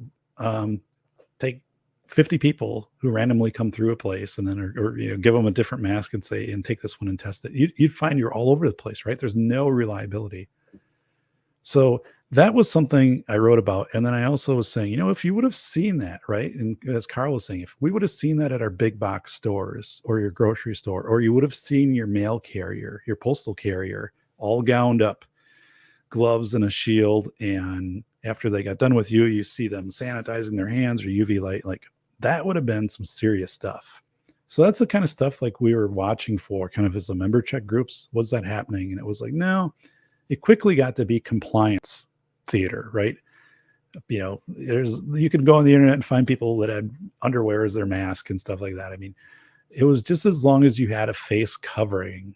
So it's like, well, how effective is that? And then is it just face, or is it coming in through your eyes or your hands on carton? But there were certain things, I think, if I would have seen the postal carriers done up very visible kind of hazmat type garb. I mean, our postal carrier goes through our whole neighborhood, walks up to the homes, open the box, take the mail, put the mail back. So I didn't see it. Never happened. Not one thing changed. My carrier didn't wear gloves. Might have wore a mask. I don't know. I don't know if it wore a mask at the start, but might have wore a mask, but didn't wear gloves. So, literally handling mail that I might have put out 5 minutes before they got there. Right. So it's just keen observations as you go through it. And there's a whole bunch of those stories in here of like, oh, or like the time, the time things did start to show up, when somebody in the network got the essential papers from their employer, saying, hey, you have to have these on with you. So Bacon almost got killed trying to keep up with Aaron logging truck.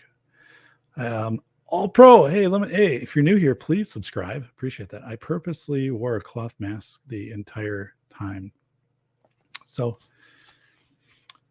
yeah. So I was, just like in the last show, I said the lack of inter-rater reliability on mask was so obvious.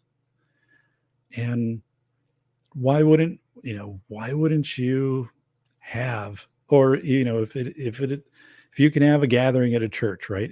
But the church then has to have a certain mask that they issue to everybody, and it's a disposable, and it comes in, and the reason these things weren't done is just as important as to explore as to like the procedures that were done. Like that was certainly a fatigued process right from the start. It doesn't make any sense. And I still at my local Walmart here, there's a lady who just wears a bandana like all the time and it's completely open underneath. And, so I'm like, so they're not telling her, hey, you have to wear a mask, or they don't have something in the break room, a box of mask, I'm assuming.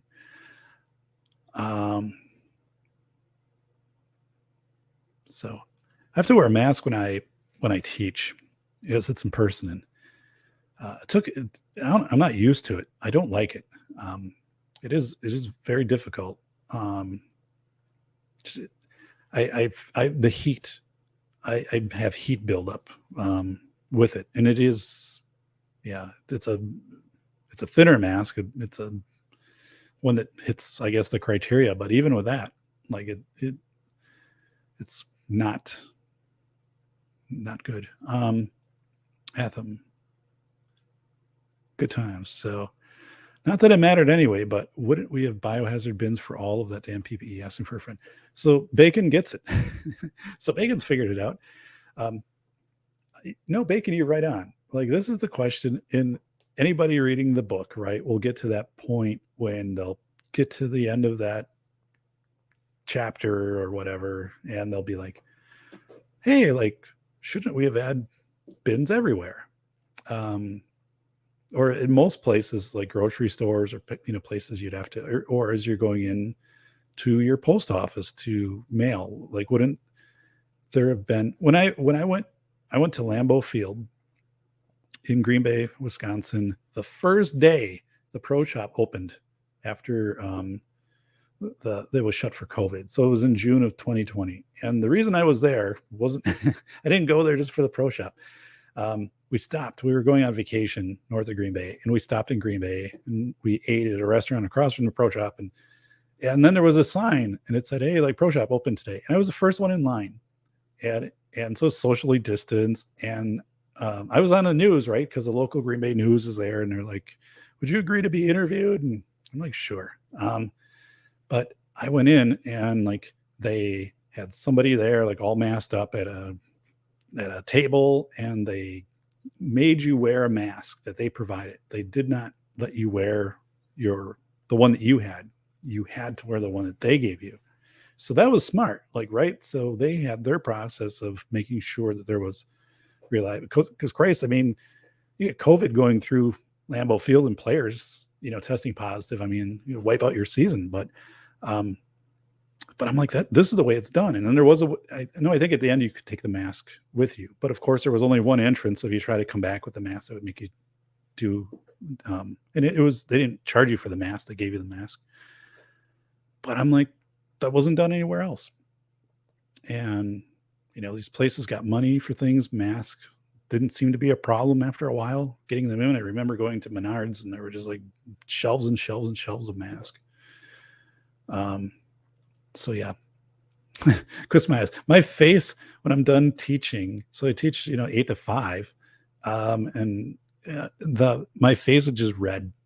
It's just puffed up and red after the mask stuff, and so yeah, it sucks. So plus I don't know. I feel like I am so expressive as a university instructor that it wipes out some of that, by, because my face is invisible, or isn't visible, not is invisible. Who wants to start a nonprofit environmental group with me for mask pollution? Couple commercials with mask blocking puppy and turtle snouts. We'll be rich. Yeah, right. Everybody sees that. I saw one. I had to pick one up off my lawn when I mowed this week. So just people in the neighborhood, however wind blows it. Yeah, just complete. Right. There's nothing. I mean, we don't even see bins, right? We don't see bins at areas to collect that, or increased garbage contain. I don't know, like something, or a public service announcement. Like, what would it take to have Atham on a public service announcement, saying, hey, like, when you're done with your mask or whatever, don't throw it on the ground, put it in the garbage, throw it in a cave. Yeah. So yeah, those are, now I've got masks kind of everywhere, like redundancy built in my car and stuff like that. Because some of these places, you got to have a mask to come in, but don't see quite as much of that. Goremonger 2 wrote down, make no mistake, in the arms of an angel will be asking for millions. Yeah, the song. Yep. All Pro 1110Z, with cases trending down now, we'll have to see if there is a winter surge, or if this will finally be history. Yeah. Right. I mean, and the thing is, how are you going to differentiate typical winter colds, flu, and now probably allergies? Because the allergy season is longer where I'm at, because it's been warmer. So like, how do you distinguish between these things? So yeah, I don't know how much people have left in them to, they're fatigued on all of this stuff. And watching where things are going with Southwest and their airline, pilots, and just other organizations. And I don't, yeah. And I think a part two, like in next week's, or hopefully with the attorney on, and we're going to talk about, as she said, the issue with schools, or the issue with a parent suing a school, would be to be able to prove that the child contracted COVID at school. But if you have people start to go down, and fact finders or judges or juries start to make those decisions, like, how do you function as a school? How do you do that? Like, um, and it's almost like if someone would take their mask down and cough, you'd have to like take everybody out of the school and clean it for 2 hours and then let everybody back in. I mean, there are some of these things, like, they would get so disruptive to systems as we know them that they would almost just not function, um, which is something that I think about, and kind of, I don't know if I worry about it, but I mean, I think about it, like it wouldn't take much or some wonky legal rulings to really just have boards of education. Because what happens is the parents are suing the board of education, the administrator, usually principal. Board of education, that's yikes. Like, you don't want to be dealing with being sued. I mean, a lot of these people are making maybe $200 a month being on a board, and then possibly, there's insurance that school boards have, but you can still be civilly sued or saying that you acted outside of what your training was at a school board. And these people can, I mean, it can really be a bad situation if some of these cases go that way. So Mictobus wrote, "This winter is going to be a disaster, calling it now. Studies are showing that the receivers of the meds are quickly losing their immune systems." So I think, Mictobus, one of the things is, like, the supply chain stuff coming into this winter is like, I have never seen anything like this, right? I mean, lack of supply and shortage of labor and things like that. So yeah, I don't know. I think there's a potential for a really rough winter. I mean, what if there is a transportation strike? It was the amazing piece in, the book too, of essential and non-essential. I mean, it was of course essential for truck drivers. We kind of offloaded our risk onto a lot of truck drivers, even though they were having their the stations, what I'm talking about, where they would get food and stay overnight in place of the truck stops. Those were being shut down. Way stations are being shut down. There wasn't any effort for National Guard to have areas set up at way stations, portable bathrooms for truck drivers, and even food. Like, that should have happened. What did they, these things, we treated truck drivers horribly through the whole pandemic. And for them to walk and just, it would, say, good luck, or, I mean, that's fully warranted. Like, they did not get treated with respect. It was, yeah, I am really, that was astounding to me. So I had one once, that this would be over at some point, never again. I had hope once, says Bacon. Yeah, I don't know when this will end. It's part of the reason. So when I read in the book, I read about this concept called finite voltage in the velocity of information. So in 90 days of chaos, most people crack. So I interviewed people in the military. Clay Martin did, through studies, interviewed other people, and there is this very defined phenomena of 90 days and you crack. A lot of people crack; they lose it. And then once you get into something beyond that, where chaos lasts, you're not sure when it's going to end. There's this thing called crowd-in behavior. Crowd-in behavior means, I'm not sure when this is going to end, so I'm going to surround myself with pillows and video games and, things that make me feel good, right? Movies and Netflix. The problem with the crowd-in behavior is it signals that people are like, I'm kind of giving up. I don't know when this is going to end. I'm just going to wait it out. That means it's not really transitive anymore. It's not transitory. You don't know when it, like, with a war, World War II ended, Deck of the Missouri, signed, and it's over. And I think right now people, because I've been asked, like, why don't you think people are going back into the job force? And why don't you think this is rebounding? Why don't you think this is rebounding? I said, because people don't believe this is done. Like there's no wide consensus with people, and they're still thinking this could be years. This might be 2-3 years. This might be till we have another administration, maybe, that things change. And I said that's what's happening. Is people are in this, and it's very much, if you look at people in the like 1930s all the way through the 30s, like who are down in Dust Bowl and all this economic stuff, like they thought it wasn't going to end.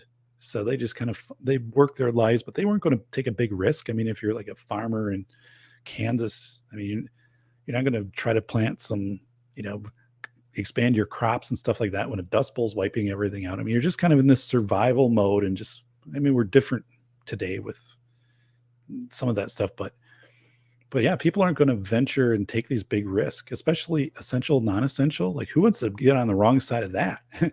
I mean, who wants to start? Yeah, I'm going to start, a business as a hairstylist or a salon, or I'm going to start a restaurant, or I'm going to do wedding pictures. Well, and suddenly essential, non-essential. And like, there's a lot of people who are just on the sidelines, and they're like, until this clears up. And that's the scary part. And people don't realize it, but I wrote about it very extensively in the book. I'll talk about it on the show when I talk about chapters in the book. When you get to crowd in behavior, people think, oh yeah, that's a good sign, because people then are feeling happier about themselves. They're kind of, I'm like, yeah, it's actually a really bad sign. It's a really, really bad sign, because it means people no longer believe this is transitory. And then it usually lasts long, and people expect bad news. The whole mindset right now is, what am I going to lose by doing this? Not what am I going to gain by doing this? That changed about 4 months in. That changed about last September, about September of 2020.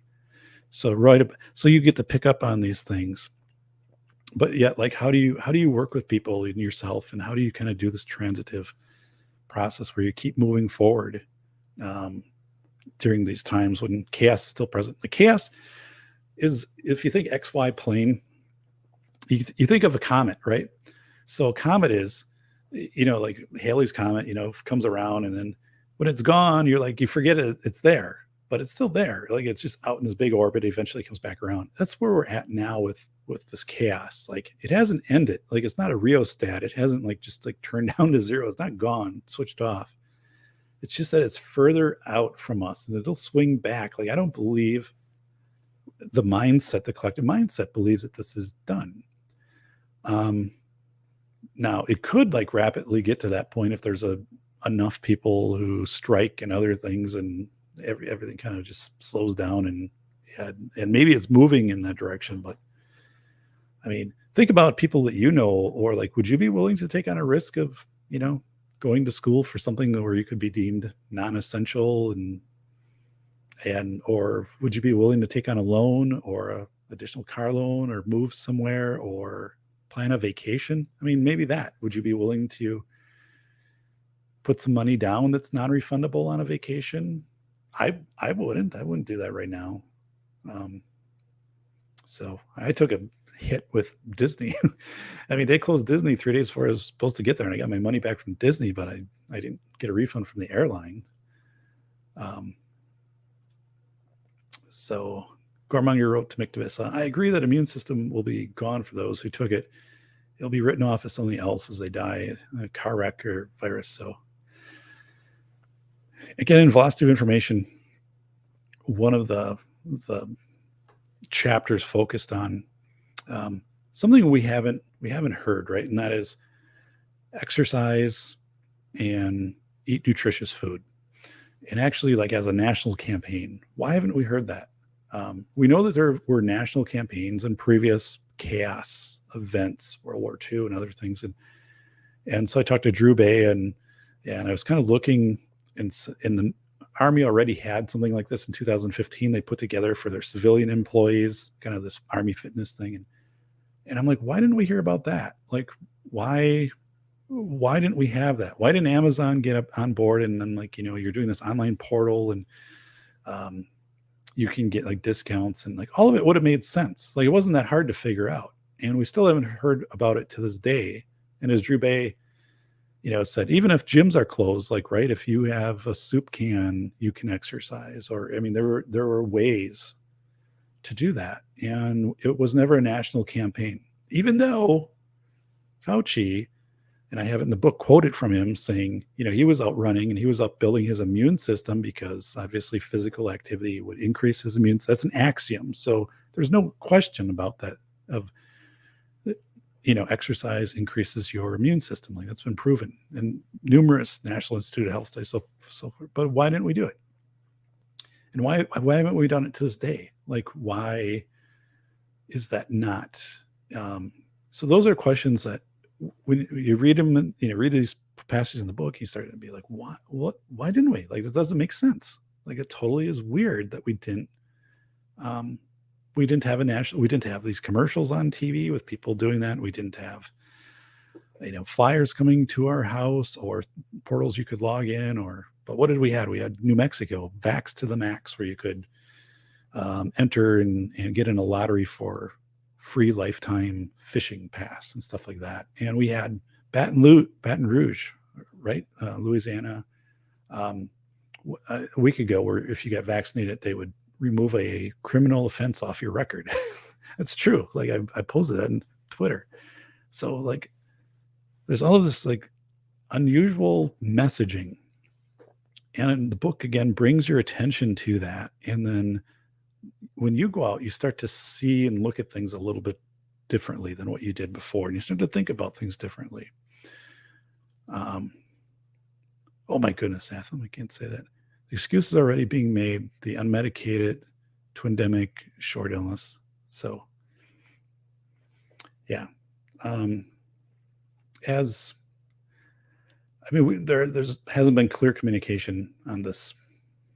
So, yeah, I understand the frustration. I got the audio from that one government official saying every cause of death positive. That I think I remember at one point that was coming out. Nothing has made sense during this entire mess unless you accept that it's all intentional. So, yeah, and Mictibus, the part when I was writing the book, it was more like the things that I wasn't observing or people I was in contact with weren't observing that seemed to be the biggest questions versus like the observations. I guess the observations which were different than what would be anticipated or so yeah, like I envisioned that the postal carriers, because they get to so many homes and properties and stuff, that it would make sense to outfit them with small containers of hand sanitizer, right? And then they could have had that in the vehicles with them or the Amazon drivers, and when you get your package, you'd also get a hand sanitizer, maybe for like a month.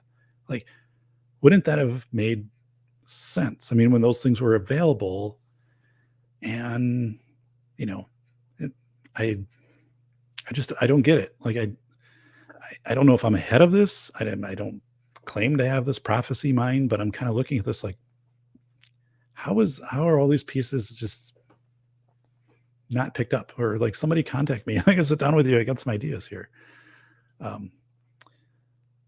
Gortmonger 2 wrote, exercise and fitness PSAs would be a thing for leadership who cared about their subjects. Well, the USA, we are the fattest and the unhealthiest.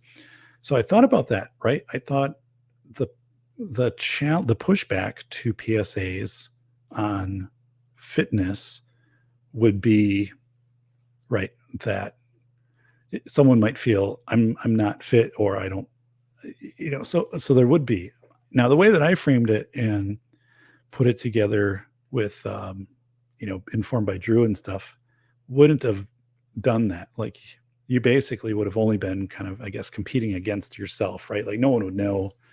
It's just like, the whole thing is really probably less about fitness authentically. It's more making people feel that they have control over the situation, that they can do something. But yeah, I mean, you're right. There was probably, if there was a discussion, there was probably some discussion. Oh, there'll be some people pushing back on this. Amazing that the only viable solution to this whole thing was the one that made the most profit. Yeah, it's sorry, Jack. Oh no. Got to scoot. Work early. Doc is doing a marathon. Enjoy. Yeah, and I've got to, I gotta hit the hay here too. So, well, anyway, we will wrap up this show. I appreciate everybody. Again, if you can subscribe, share this with friends. If you think about something, post it down in the comments. Anything we've been talking to, any links, or like just say, hey, this is happening with me with like school board meetings or something like that. Or that helps.